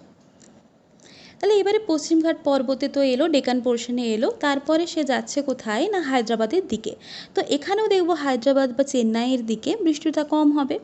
তো মেইনলি এইগুলো হচ্ছে আরব সাগরীয় শাখার কাজ, যেটা বর্ষাকালে আমরা দেখছি। এবারে আমরা আসছি কোথায় না বঙ্গোপসাগরীয় শাখা। তো বঙ্গোপসাগরীয় শাখা অবশ্যই কোন ওশেনের থ্রু দিয়ে ঢুকছে, কোন সাগরের থ্রু? বঙ্গোপসাগর। একদম, বে অফ বেঙ্গল, তাই তো? বেঙ্গল। একদম। আচ্ছা, তো এই যে বঙ্গোপসাগরীয় শাখাটা সেটা মায়ানমারে যায়? হ্যাঁ বোধহয়। আচ্ছা, আমরা জানি যে মেঘালয়ে যায়। তোমরা এক্ষুনি বললে মেঘালয়ের কি যেন বললে, বলো কোথায় বৃষ্টির ছায়া অঞ্চল? হ্যাঁ, মেঘালয়ের শিলংয়ে বৃষ্টির ছায়া অঞ্চল তৈরি হয়। একদম, মেঘালয়ের শিলংয়ে বৃষ্টির ছায়া অঞ্চল। আচ্ছা, মেঘালয়ে কি আরো কোনো পাহাড় দেখতে পাই আমরা? ওই যে গারো, খাসি, জয়ন্তিয়া এসব। গারো, খাসি, জয়ন্তিয়া পাহাড়। তো এই যে বঙ্গোপসাগরীয় যে শাখাটা, সেটা কি করলো, বঙ্গোপসাগর থেকে প্রচুর জল, মানে বেসিক্যালি জলীয় বাষ্প নিয়ে নিল। জলীয় বাষ্প নেওয়ার পর সে কী করছে না মায়ানমার হয়ে ঢুকে যাচ্ছে। মায়ানমারে যে আরাকান ইয়োমা আছে সেটা হয়ে তারপর উত্তর পূর্ব ভারতে মানে মেঘালয় সাইডে আমরা যদি বলি গারো, খাসি, জয়ন্তিয়া, সেই জায়গাতে যাচ্ছে, দিয়ে বাধা পেয়ে সেখানে বৃষ্টিপাত ঘটিয়ে দিচ্ছে। ঠিক আছে, এবারে আমাকে এই নামটা বলো যে অনুবাদ হবে নাকি প্রতিবাদ হবে? শিলং, শিলং অনুবাদ ঢাল না প্রতিবাদ ঢালে রয়েছে? অনুবাদ। অনুবাদ। অনুবাদ। হ্যাঁ, একদম, শিলং হচ্ছে অনুবাদ ঢাল। ঠিক আছে, তো এইভাবে নানাভাবে যে মৌসুমি বায়ু সে বৃষ্টিপাত ঘটালো। তো এই গেল মোটামুটি বর্ষাকালের গল্প। এবারে আমরা যদি শরৎকালে আসি, তো শরৎকালে আমাদের ভারতের মধ্য দিয়ে, আগে বলো ভারতের মধ্য দিয়ে কোন রেখা গেছে? যেমন পৃথিবীর মধ্যিখান দিয়ে নিরক্ষরেখা, সেরকম ভারতের মধ্যিখান দিয়ে কর্কটক্রান্তি রেখা। কর্কটক্রান্তি রেখা। ওটাকে ইংলিশে কি বলে? Tropic of cancer. আচ্ছা, ম্যাম বলছি আপনি যেটা অনুবাদ ঢাল বললেন ওটার ইংলিশ কি হবে? Leeward slope. আচ্ছা, ওয়েভার্ড। ওকে, ঠিক আছে। ঠিক আছে, আচ্ছা আমরা কোথায় ছিলাম? যে শরৎকাল, শরৎকালে আমরা এলাম। তো আমাকে তোমরা বললে যে কর্কটক্রান্তি রেখা ভারতের মধ্যিখান দিয়ে গেছে। তো শরৎকালটা মেইনলি কোন মাস থেকে কোন মাস আমরা বলবো? September, October. অক্টোবর, নভেম্বর, তাই তো? আচ্ছা, এই সময় সূর্য কর্কটক্রান্তি রেখার উপর লম্বভাবে কিরণ দেয় না তির্যকভাবে কিরণ দেয়? তির্যকভাবে কিরণ দেয়, তাই তো? বিষয়টা কি না, ধরো লম্বভাবে ইন দ্য সেন্স তুমি ধরো দুপুর 12টার সময় বাইরে গেছো, দেখবে সূর্যটা একদম মাথার উপরে আছে, বলা হয় না ছায়াটা আমাদের সব থেকে ছোট হয়। তো লম্বভাবে মানে একদম ডিরেক্ট হচ্ছে তোমার সূর্যরশ্মিটা পড়ছে, তাহলে ওটা হচ্ছে লম্বভাবে। যখন লম্বভাবে পড়ছে গরমটা বেশি লাগবে, বেশি জায়গায় ছড়াবে না, জায়গাটা কমে ছড়াবে, কম জায়গায় ছড়াচ্ছে, কিন্তু তাপমাত্রাটা প্রচুর হয়ে যাবে তখন, যেহেতু একটা জায়গায় বারবার হিট করছে সেই কারণে। আবার শরৎকালে আমরা জানি কি না, এমনি জেনারেলি বলতে পারি যে শরৎকাল অতটা গরম হয় না গ্রীষ্মকালের মতো, অপেক্ষাকৃত ঠান্ডা হয়। না কেন ঠান্ডা হয় না, সেই সময় সূর্য রশ্মিটা একটু তির্যকভাবে দেয়, মানে অনেকটা জায়গা কভার করে। তো কর্কটক্রান্তি রেখার ওপর সূর্য শরৎকালে কি হয় না তির্যকভাবে কিরণ দেয়, ফলে সমভূমি অঞ্চল বলো বা বিভিন্ন অঞ্চল, উত্তর ভারতের সমভূমি থেকে শুরু করে বিভিন্ন অঞ্চল এর তাপমাত্রাটা কমতে শুরু করে, তাই তো? আর এই সময়টাকে আমরা কি বলি না, দক্ষিণ পশ্চিম মৌসুমি বায়ু কি করে সেই সময়? ব্যাক করে, রিটার্ন করে। রিটার্ন করে, তাই তো? চলে যায়, ফিরে আসে, মানে দক্ষিণ পশ্চিম মৌসুমি বায়ুর প্রত্যাবর্তন একটা টার্ম ইউজ করি, তাই না? প্রত্যাবর্তন কাল বলি। এবং এই কারণে বিভিন্ন জায়গায় কি হয়, কোথায় কোথায় বৃষ্টিপাত হয়? আশ্বিনের ঝড় আশ্বিনের ঝড়, নাকি একটা একদম, বলে না? ওটা তো হচ্ছেই। হ্যাঁ, প্রশ্ন আসে, পশ্চিমবঙ্গে হয় ওটা। হ্যাঁ প্রশ্ন আসে যে আশ্বিনের ঝড় কোন ঋতুতে হয়? কোন ঋতুতে হয়? শরৎকালে হয়, তাই তো, আশ্বিন মাস, তাই না? তাহলে শরৎ ঋতুতে হয়, এটা খুব আসে পরীক্ষায়। আচ্ছা, তাহলে দক্ষিণ পশ্চিম মৌসুমি বায়ু যখন ফিরে যাচ্ছে, তো সে কী করছে, বঙ্গোপসাগরের উপর দিয়ে যখন যাচ্ছে কিছুটা পরিমাণ জল নিচ্ছে। এবারে কোন কোন উপকূলে শরৎকালে বৃষ্টিপাত ঘটায় দক্ষিণ পশ্চিম মৌসুমি বায়ু ফিরে যাওয়ার সময়? করমণ্ডল উপকূলে। হ্যাঁ, করমণ্ডল উপকূল আর অন্ধ্র উপকূল। আচ্ছা, ঠিক আছে। আচ্ছা, করমণ্ডলটা কোন রাজ্যে? করমণ্ডল উপকূলে দুবার বৃষ্টিপাত হয় বলে কি ওই প্রত্যাবর্তনের সময় একবার হয় একদম নাকি? একদম, বর্ষাকালে তো ঢুকছে সে একবার বৃষ্টিপাত যাওয়ার সময়, ঘটাচ্ছে। একবার ফেরার সময়। হ্যাঁ, হ্যাঁ, সেটাই জিজ্ঞেস করছি। তাহলে প্রথমে এটা বলো, করমণ্ডলটা কোন রাজ্যে রয়েছে? তামিলনাড়ু। তামিলনাড়ুতে রয়েছে। তামিলনাড়ু। হ্যাঁ, তাহলে এই যে দক্ষিণ পশ্চিম মৌসুমি বায়ু যখন ফিরে আসছে, সে বঙ্গোপসাগরের উপর দিয়ে আবার আসছে এবং সেখান থেকে আবার কিছুটা জল নিয়ে নিচ্ছে, মানে জলীয় বাষ্প নিয়ে নিচ্ছে, দিয়ে কোথায় কোথায় বৃষ্টিপাত ঘটাচ্ছে আমাদের খেয়াল রাখতে হবে, শরৎকালে কিন্তু। হ্যাঁ, তো বৃষ্টিপাত ঘটাচ্ছে কোন উপকূল বললাম, দুটো উপকূলের নাম? করমণ্ডল আর অন্ধ্র। হ্যাঁ, করমণ্ডল, অন্ধ্র। ঠিক আছে, তো এখানে দুবার বৃষ্টিপাত হয়। আচ্ছা, আর কি বললাম না, আশ্বিনের ঝড় যেটা হয়, পশ্চিমবঙ্গে মেইনলি আমরা আশ্বিনের ঝড় দেখি, তাই তো? এই যে আশ্বিনের ঝড়টা জানো প্রচণ্ড তীব্র হয়, মানে মানুষ মারাও যায়, অনেক ঘর বাড়ি উপড়ে টুপড়ে যায়।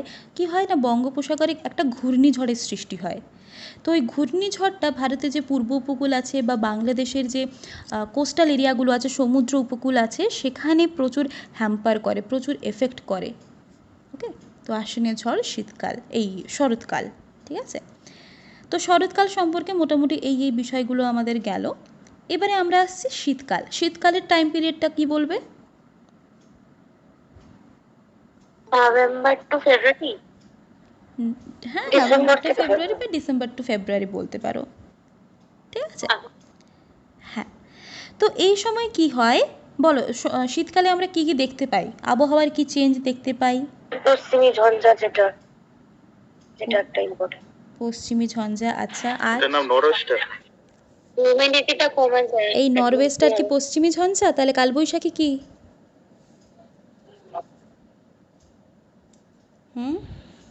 কালবৈশাখী পশ্চিমী ঝঞ্ঝা। হ্যাঁ, কালবৈশাখী ওটাকে ম্যাম কি এই কালবৈশাখী নরওয়েস্টার। হ্যাঁ, আম্র বৃষ্টি, তাই তো, কর্ণাটক।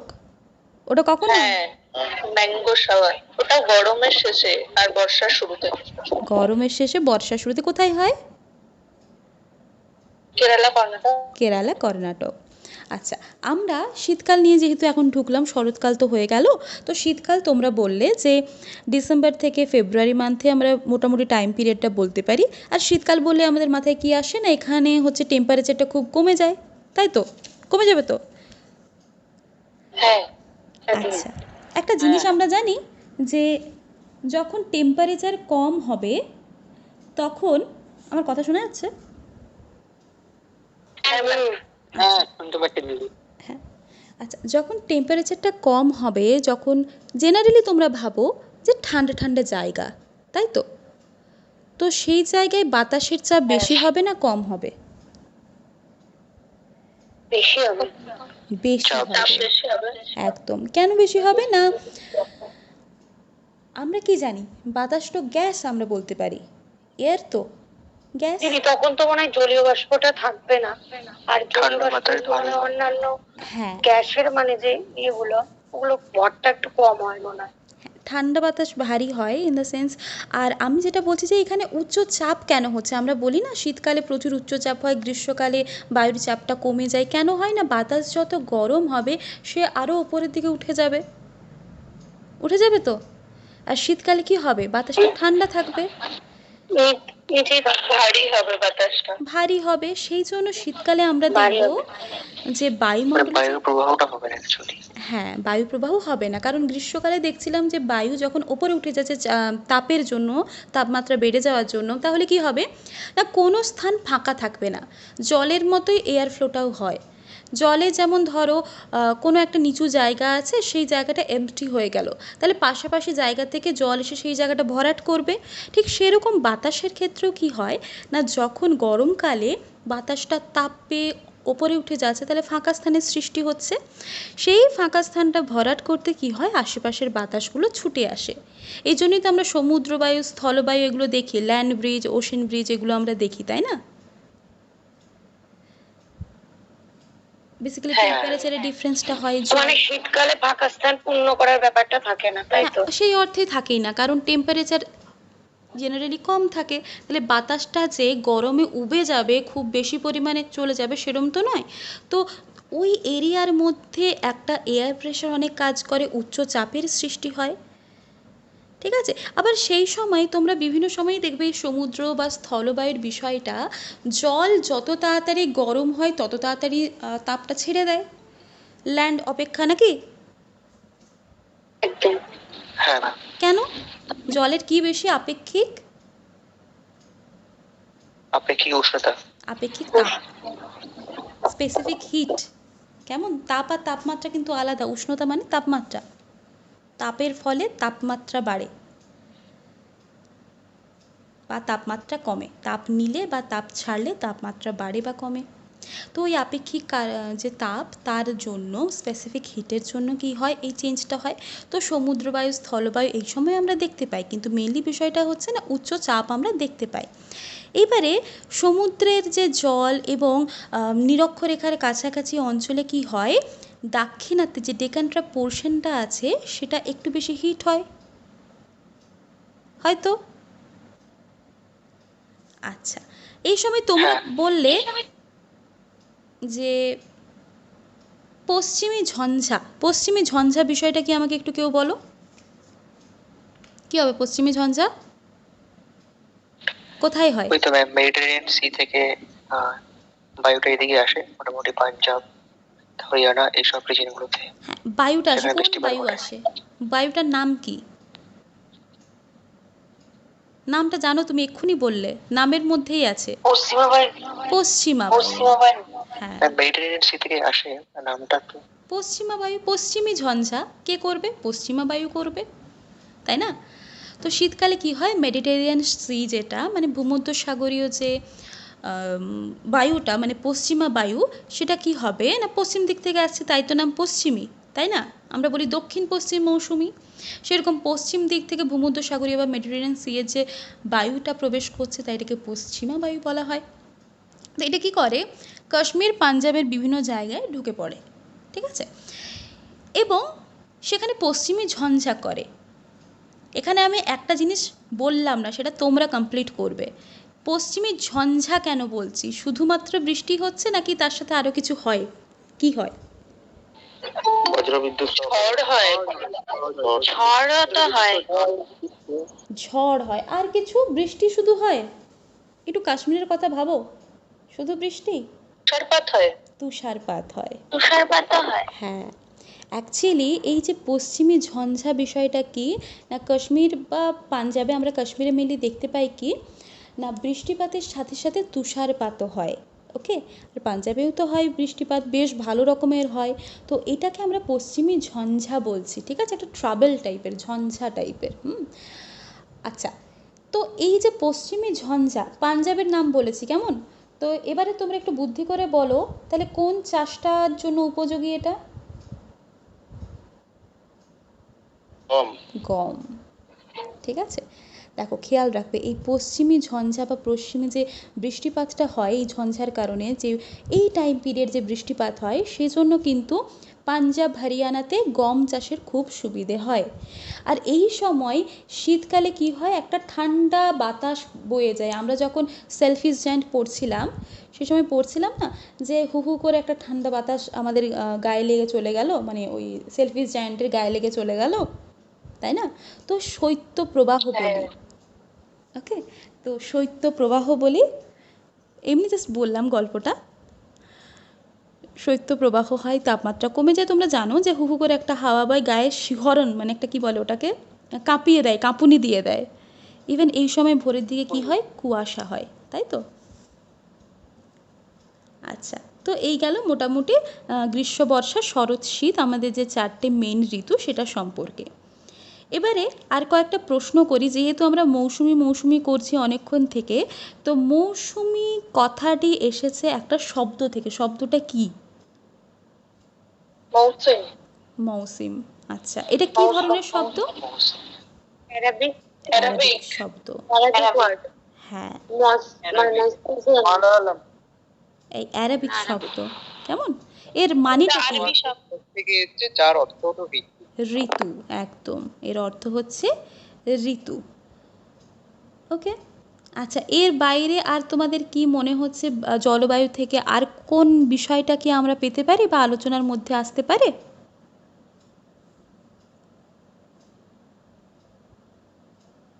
আমাকে এবারে বলো একটু পার্সেন্টেজ তোমরা পড়লে যে বৃষ্টি?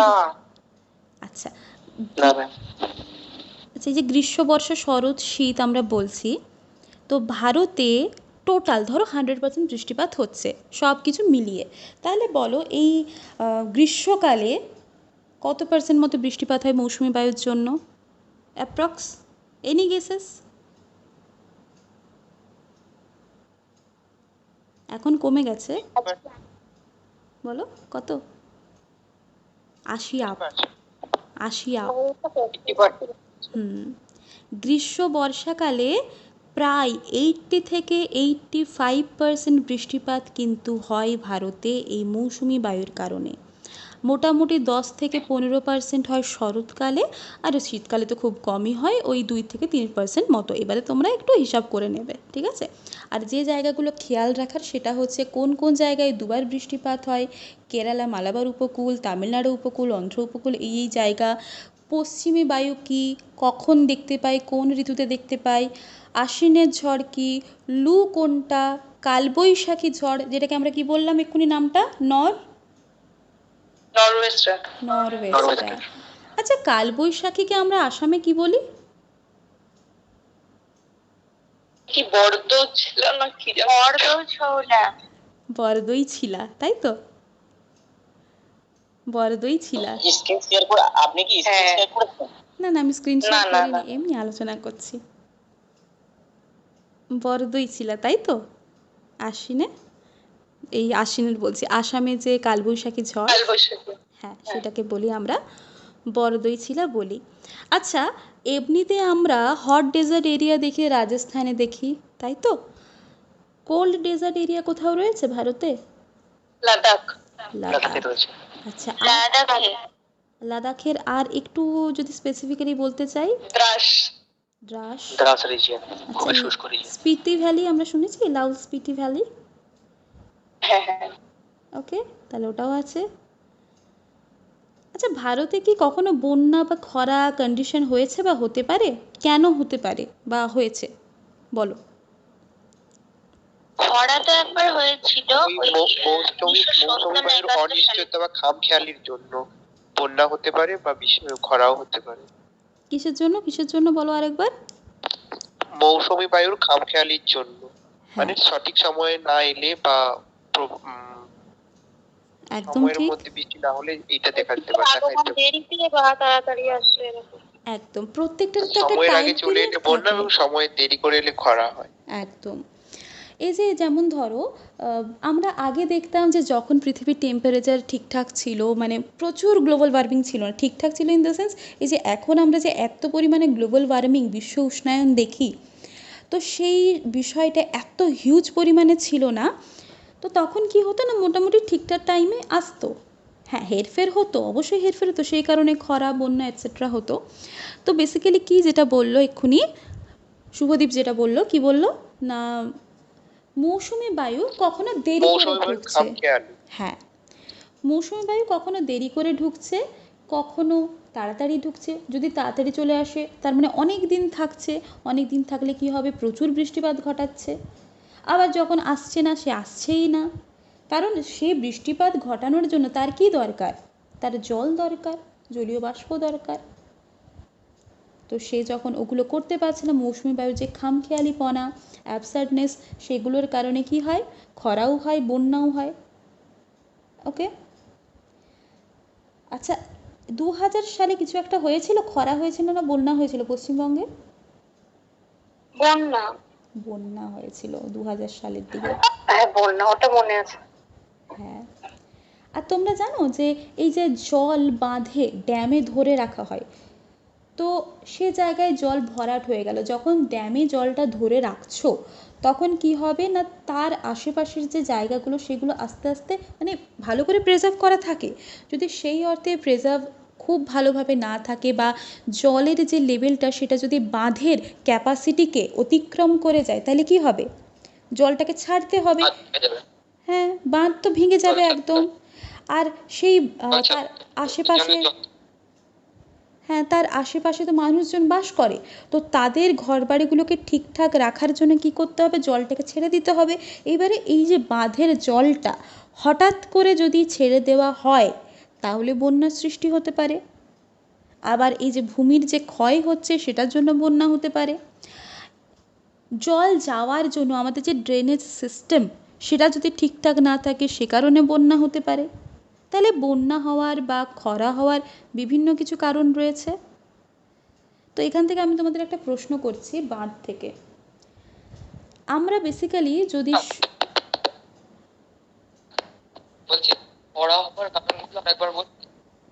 খরা হওয়ার কারণ হচ্ছে ধরো মৌসুমি বায়ু দেরিতে ঢুকলো, ঠিক আছে, ভারতে কখনো কখনো আমরা দেখি যে বর্ষা দেরিতে আসছে, সেটা একটা কারণ।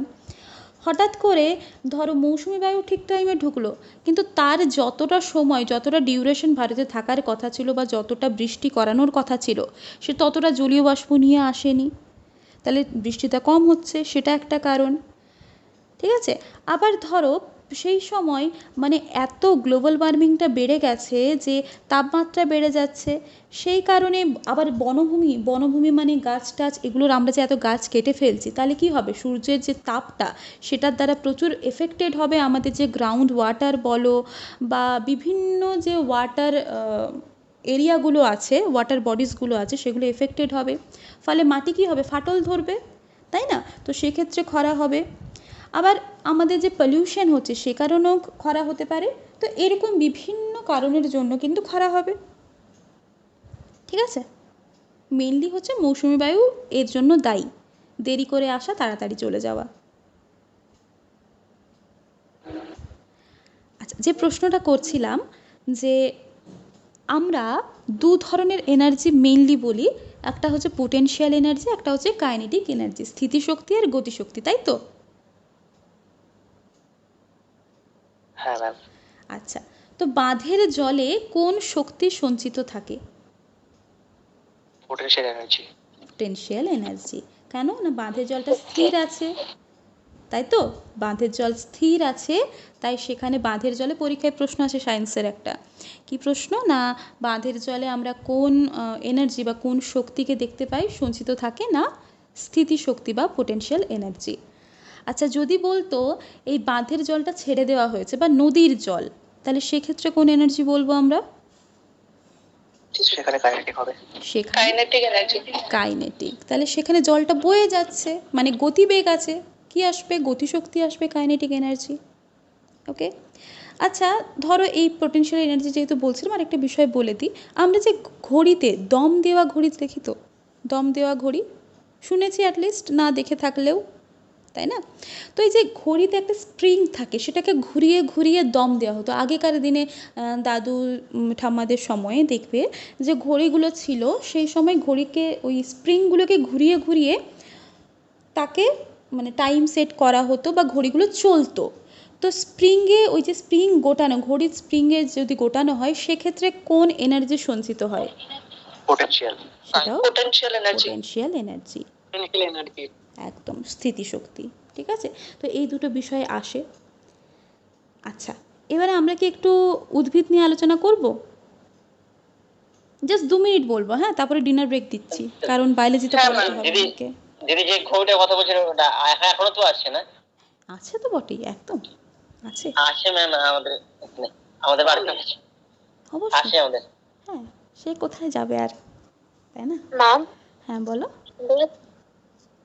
বলছি কয়েকদিন ধরে নিউজ পেপারে প্রায় বেরোয় ওই আপনার ওয়েদারের ব্যাপারে ওই ভরা কোটাল ব্যাপারটা আমি বুঝতে পারিনি, তো মানেটা কি? কি ভরা কোটাল মরা কোটাল?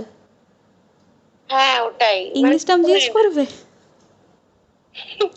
না ইংলিশ না হলে চলবে, মানে just মানে এই concept-টা যে কি সমুদ্র থাকে, তো সমুদ্রে জল থাকে, এবারে প্রত্যেকটা বডির মধ্যে কি হয়, একটা আকর্ষণ বল, গ্র্যাভিটেশনাল অ্যাট্রাকশন কাজ করে, মাধ্যাকর্ষণ শক্তি কাজ করে যে কোনো বস্তুর মধ্যে, করে তো। চাঁদ কি করে, পৃথিবীকে টানে, পৃথিবী চাঁদকে টানে। হ্যাঁ কি হয়, পূর্ণিমাতে আর অমাবস্যাতে এদের মধ্যেকার যে ডিস্টেন্সটা সেটা অনেকটা কমে যায়। কমে গেলে কি হবে, পৃথিবীকে যেহেতু চাঁদ টানছে, ওই সমুদ্রের যে জলটা, সমুদ্রের জল শুধু না, বিভিন্ন পুকুরের জলও অল্প পরিমাণে হয়, সমুদ্রটাতে অনেক জলরাশি থাকে এবং ওটাই ভালো বোঝা যায়, স্রোত থাকে, কারেন্টগুলো থাকে, মানে স্রোত সেগুলো থাকে, ওয়েভসগুলো থাকে। তো সেই কারণে কি হয়, ওই চাঁদের টানের কারণে জলটা ওঠে নামে, উঠলে হয় জোয়ার, নামলে হয় ভাটা। ওকে। আচ্ছা, এটাকে আরেকটু জিওগ্রাফির কেউ একটু ক্ল্যারিফাই করে দাও আরেকটু। ভরা কেন বলছি, মরা কেন বলছি, নামেই আছে।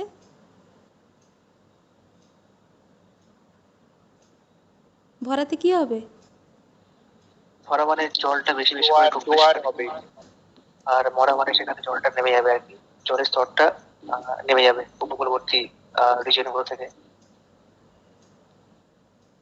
আচ্ছা, আর শুভদীপ কিছু বলছিলে, বলো। ভরা কোটাল দেখা দিলে ওই সারাসারির বাঁধটা, ওটা একটু বলে দাও। সাঁড়াসাঁড়ির বান, ভরা কোটাল নামের। ওই যে হ্যাঁ, বলো। ভরা কোটালে যখন হয় তখন হচ্ছে নদীর জলগুলো ফুলে ফেপে ওঠে। এবার নদী যতই হচ্ছে তার মানে মোহনা থেকে উৎসের দিকে যায় ততই সে সরু হতে থাকে, এবং যখন জলটা এই সমুদ্র থেকে নদীর দিকে মানে যত ভেতরের দিকে যাচ্ছে তখন কি হয় না, খুব গতিতে যায়, এবং তখন হচ্ছে একটা শব্দের মানে ওই নদীর হচ্ছে দুই সাইডে ধাক্কা লাগার ফলে শব্দের সৃষ্টি হয়।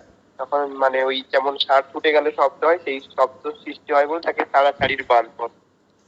এইরকম কিছু করেছিলাম অনেক। হ্যাঁ, একটা শোঁ টাইপের শব্দ হয়, কারণ ওখানে অনেক ফ্লো থাকে, তো ওটা হচ্ছে সাঁড়াসাঁড়ির বান, সেটা আশেপাশের এরিয়াগুলোকে ডুবিয়ে দেয়, তাই না? তো ভরা কোটাল বেসিক্যালি।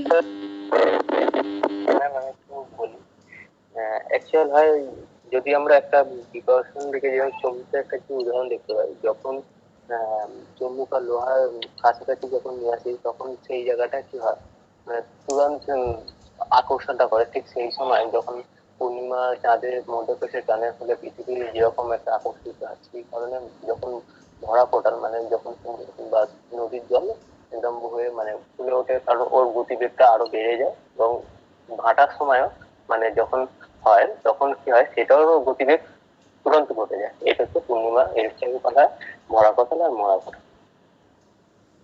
হ্যাঁ, একদম একদম এলাবোরেট করে দিল, ঠিক আছে। ওকে, থ্যাংক ইউ। আচ্ছা, আর আমরা জাস্ট একটু আলোচনা করছি, দিয়ে তোমাদের ছেড়ে দিচ্ছি জাস্ট 2 মিনিট।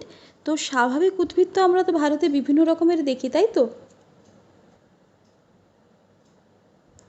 দেখি তো হ্যাঁ, কি কি রকমের গাছ দেখতে পাই আমরা ভারতে? প্রথম হচ্ছে চিরহরিৎ, চিরহরিৎ, আর? পর্ণমোচী, আচ্ছা, চিরহরিতের উদাহরণ কি বলতে পারি? আম গাছ। আম গাছ। চিরহরিৎ মানে কি? চিরহরিৎ মানে কি? সবসময় সবুজ থাকে, সবসময় সবুজ থাকবে। বছরের হরিৎ মানে সবসময় সবুজ। তার কাছে সবুজ পাতা থাকে। তাহলে চিরহরিৎ মানে সবসময় সবুজ।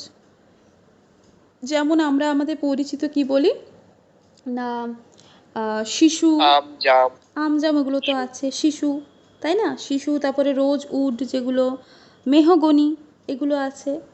আচ্ছা, পর্ণমোচীতে আমরা কি বলতে পারি? বেসিক্যালি পর্ণমোচীর উদাহরণ হিসেবে কি আম জাম কাঁঠাল রাখতে পারি? আমরা হতে পারে আম। তারপর ওই শাল সেগুন হবে পর্ণমোচীতে।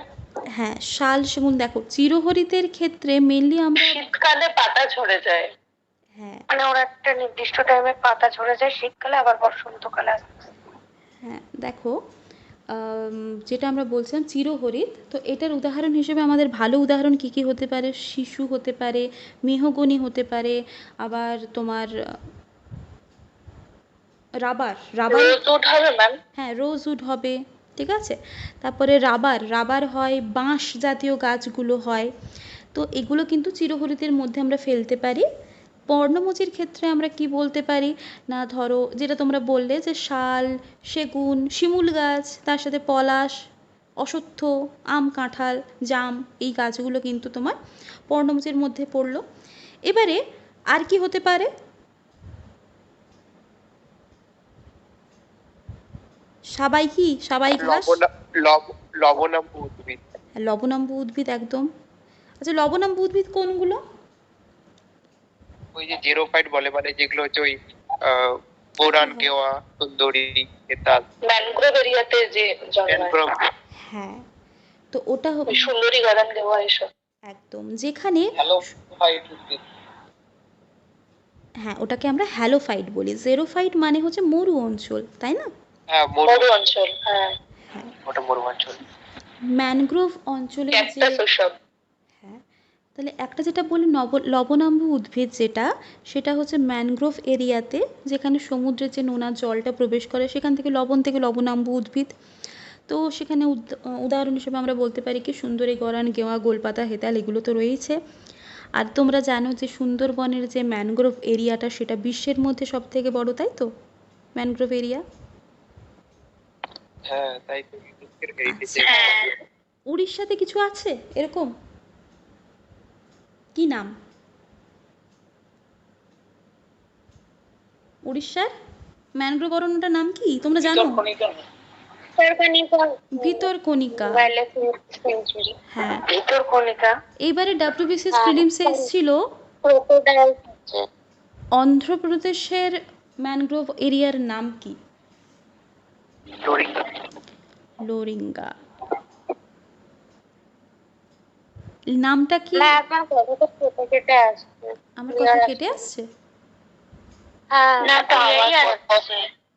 দিদি কথা ঠিক মতো শুনতে পাওয়া যাচ্ছে না, ভাইব্রেশন আসছে।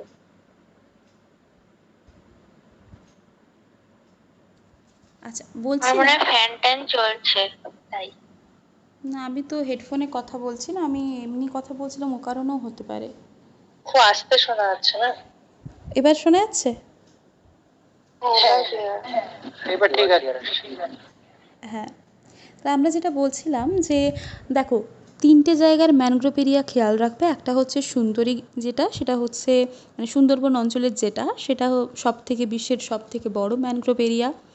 উড়িষ্যাতে যে ম্যানগ্রোভ এরিয়াটা রয়েছে, ম্যানগ্রোভ অরণ্য, সেটা ভিতরকণিকা। অন্ধ্রপ্রদেশের যেটা রয়েছে সেটাকে আমরা কি বলি? লোরিঙ্গা না কোরিঙ্গা বলি? লোরিঙ্গা। কি বলি?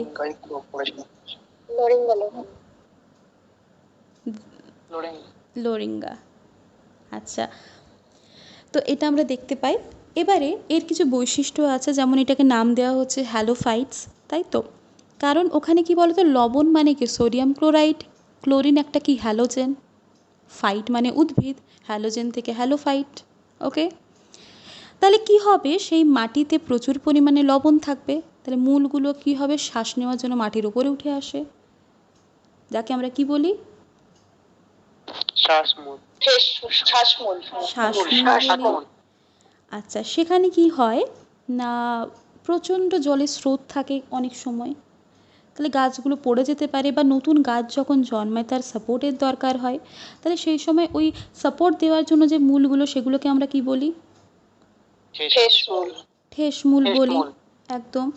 এই যে ম্যানগ্রোভ অরণ্যের কথা বলছি, সেটা কি শুধুমাত্র সুন্দরবনে দেখতে পাই, নাকি কোথাও বদ্বীপ এরিয়া আছে বা কোস্টাল এরিয়া আছে সেখানেও আমরা দেখতে পাই? উদাহরণ কি হবে? বদ্বীপ, কোস্টালে। কোথায় সেটা? আন্দামান। আন্দামান, একদম। তারপর এইদিকে কি বলে, লাক্ষাদ্বীপ। লাক্ষাদ্বীপ হবে? লাক্ষাদ্বীপে আমরা কি পাই? প্রবাল পাই না? গঙ্গা, বদ্বীপ মানে গঙ্গাকে নিয়ে চলে আসো। গঙ্গা আসছে, গোদাবরীকে নিয়ে চলে আসো। গঙ্গা, মহানদী, কৃষ্ণা, গোদাবরী, এদের যে বদ্বীপ অঞ্চল আছে, তারপরে আন্দামান নিকোবর বললে তার যে একদম লোয়ার পোর্শনটা আছে, লোয়ার কোস্টাল এরিয়া আছে সেখানে, বা ক্যাম্বে উপসাগর আমরা বলি না, সেখানে আমরা দেখতে পাই। তো এই সমস্ত জায়গাতেও কিন্তু আমরা ম্যানগ্রোভ অরণ্য দেখতে পাই, তাই তো? তাহলে এটা গেল ম্যানগ্রোভ, মানে লবণাম্বু উদ্ভিদ যেটা ম্যানগ্রোভ বনভূমি। আরেকটা তোমরা বলছিলে জেরোফাইটস, মানে মরুভূমি অঞ্চলে হয়। তো জেরোফাইটসের এখানে ম্যানগ্রোভে একটা ছেড়ে গেলে দিতে, ওই যে ওদের জরায়ু যে অঙ্কুরোদ্গমটা হয়। হ্যাঁ, জরায়ুজ অঙ্কুরোদ্গম হয়, ঠিক। আচ্ছা, জরায়ুজ অঙ্কুরোদ্গমটা কি? ওই তো মাটিতে খুব নুন থাকে বলে ওদের হচ্ছে বীজটাই হচ্ছে গাছে থাকা অবস্থায় মুকুল বের হয়, এবং নিচে পড়ার সঙ্গে সঙ্গে ওদের হচ্ছে কি বলে ভ্রূণমূল এবং ভ্রূণ মুকুলটা হচ্ছে খুব দ্রুত বৃদ্ধি পায়। আর গাছেই হচ্ছে ওদের ভ্রূণমূল এবং মানে এ হয় বলে ওদেরকে বলে ফার্টিলাইজ হয় বলে ওদের হচ্ছে জরায়ুজ অঙ্কুরোদ্গম বলে। হ্যাঁ, তাহলে জরায়ুজ অঙ্কুরোদ্গমটা খুব ইম্পর্ট্যান্ট, কারণ লবণাক্ত এরিয়া থাকে, জলের ফ্লো থাকে, এই সমস্ত কারণের জন্য কি হয় না, বীজগুলো গাছে থাকা অবস্থাতে অঙ্কুরিত হয়ে যায়। আমরা দেখি না ছোলার ক্ষেত্রে পং বেরোয়, অঙ্কুর বেরোয়, সেরকম ম্যানগ্রোভ অরণ্যতে কি হয় না, বীজগুলো গাছে থাকা অবস্থাতে অঙ্কুরিত হয়ে গেল, এবারে যখন মাটিতে পড়ছে তারা গাছ হিসেবে আর কি বৃদ্ধি পাচ্ছে। তো জরায়ুজ অঙ্কুরোদ্গম আমরা দেখতে পাই ম্যানগ্রোভ এরিয়ার ক্ষেত্রে। আচ্ছা, জেরোফাইট যেটা মরুভূমি অঞ্চলের উদ্ভিদ, তো এর দু একটা বৈশিষ্ট্য আমাকে বলো তো, জেরোফাইটের উদাহরণ কি হবে? এতে হচ্ছে পাতাটা কাঁটায় পরিণত হয়েছে, উপরের অংশটা কিউটিকল দ্বারা আবৃত, এবং এদের শিকড়গুলো খুব মাটির খুব গভীরে যায়। একদম। তাহলে ট্রান্সপিরেশনটা যাতে কম হয় তাই জন্য খুব মোটা হয় আর কি, পাতার উপরে কিউটিকল থাকে। হ্যাঁ, একদম ঠিক, সবগুলোই ঠিক বলেছো, যে সেখানে প্রথমত প্রচুর গরম থাকে, তাহলে পাতা কি করবে? মূলগুলো মাটির অনেকটা গভীর অবধি যায়, হ্যাঁ, জল শোষণ করার জন্য। একদম। তাহলে মরুভূমি অঞ্চলের উদ্ভিদকে আমরা মেনলি জেরোফাইটস বলছি। তো তারা কি করে না, প্রথমত সেই জায়গায় প্রচুর তাপমাত্রা থাকে, তাপমাত্রা যত বেশি হবে কি হবে না, ট্রান্সপিরেশন পুল যেটা বাষ্পমোচনটা অত বেশি হতে চাইবে, যদি জায়গা পায় জলটা বেরিয়ে যেতে চাইবে, সেই জন্য তাদের পাতাগুলো আমরা দেখি কাঁটায় রূপান্তরিত হয়। বেসিক্যালি ফণিমনসা বলো, ক্যাকটাস বলো, বিভিন্ন গাছের ক্ষেত্রে সেটা হয়। এটা একটা বৈশিষ্ট্য। আবার বললে যে এদের শুধুমাত্র পাতা নয়, তার যে কাণ্ডটা সেটার উপরেও একটা কিউটিকলের মানে মোমের মতো একটা আচ্ছাদন থাকে, একটা কভার থাকে, যাতে ওই ট্রান্সপিরেশনটা কম হয়, মানে বাষ্পমোচনটা কম হয়। ওকে। আর কি, এদের যে রুটটা মাটির অনেক গভীর অবধি যায়, কারণ জলের লেভেলটা আমরা দেখি যে অনেক কম থাকে, সেজন্য জল নেওয়ার জন্য ওদেরকে অনেক মাটির গভীর অবধি যেতে হয়। তাহলে এর উদাহরণ হিসেবে আমরা বলতে পারি, কি বলতে পারি উদাহরণ বলো? এবং খেজুর, হ্যাঁ, ক্যাকটাস, খেজুর, বাবলা, ফণিমনসা, এই সমস্ত কিছু আছে। ওকে। আর এদের পত্ররন্ধ্রটা অনেক ছোট হয়, তাই তো? ছোট হয় এবং গভীরে থাকে। আর বেসিক্যালি এদের পত্ররন্ধ্রটা পাতার তলার দিকে থাকে, তাই না, যাতে তাপমাত্রাটা কম পায়। আচ্ছা, ওখানেও একটা ছেড়ে আসা হয়তো ওই এতে কি বলে সুন্দরী গাছগুলো যেগুলো হয়, ওদেরও হচ্ছে পাতার উপরটা কিউটিকল দ্বারা আবৃত, এবং ওদের পাতার নিচে পত্ররন্ধ্র থাকে। হ্যাঁ হ্যাঁ, একদম। আচ্ছা, আর একটা জায়গা আমাকে বলে দাও, সেটা হচ্ছে এই যে গুল্ম জাতীয় গাছ, আমরা যে শ্রবসগুলো দেখি বা তৃণভূমির যে গাছগুলো দেখি, উদাহরণ হিসেবে আমরা কি বলতে পারি, আর কোথায় এগুলো দেখতে পাই আমরা?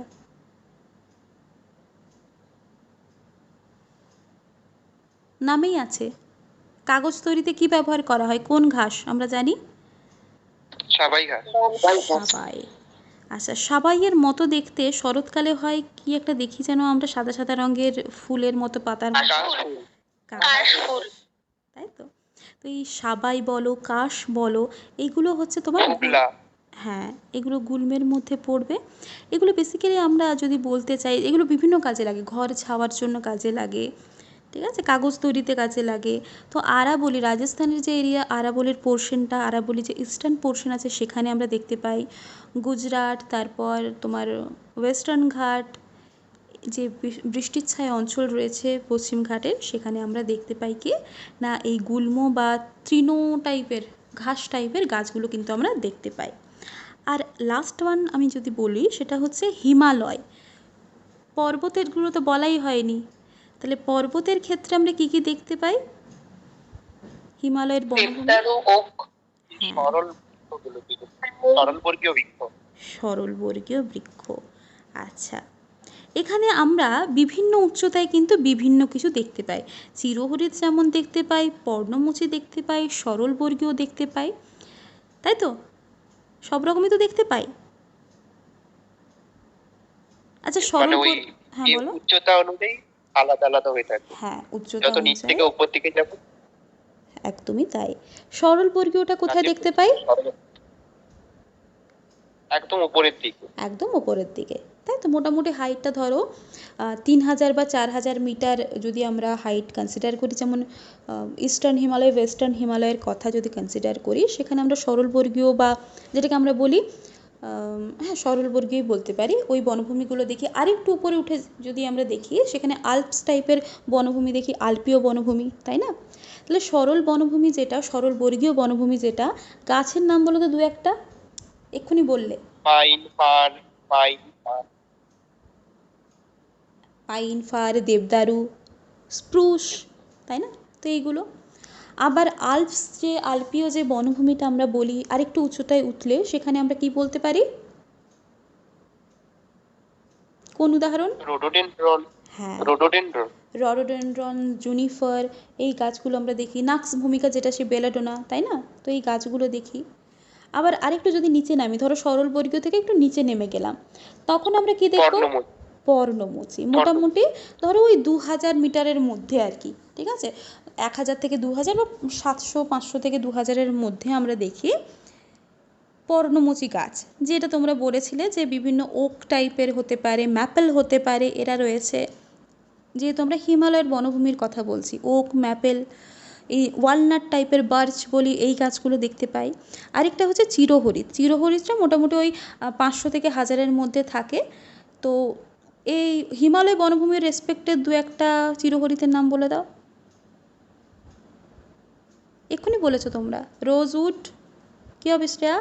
Rosewood, rosewood, mahogany. হ্যাঁ, রোজউড, মেহগনি, শিশু, এগুলো এখানেও দেখতে পাই, ঠিক আছে? অ্যাকচুয়ালি কমন এরিয়া আছে। শিশুরা যেমন আমরা পর্ণমোচী এরিয়াতেও দেখতে পাই, চিরহরিতেও দেখতে পাই, এরকম কিছু কিছু বিষয় থাকেই, ঠিক আছে? তো এই হচ্ছে মোটামুটি আমাদের একটা জাস্ট ছোট্ট করে কনসেপ্ট, সেটা হচ্ছে গাছ সম্পর্কে, ঠিক আছে? ব্যাস, এবারে তোমরা ডিনার করে নাও, 10টা 20 দিকে অ্যাড হবে নাকি?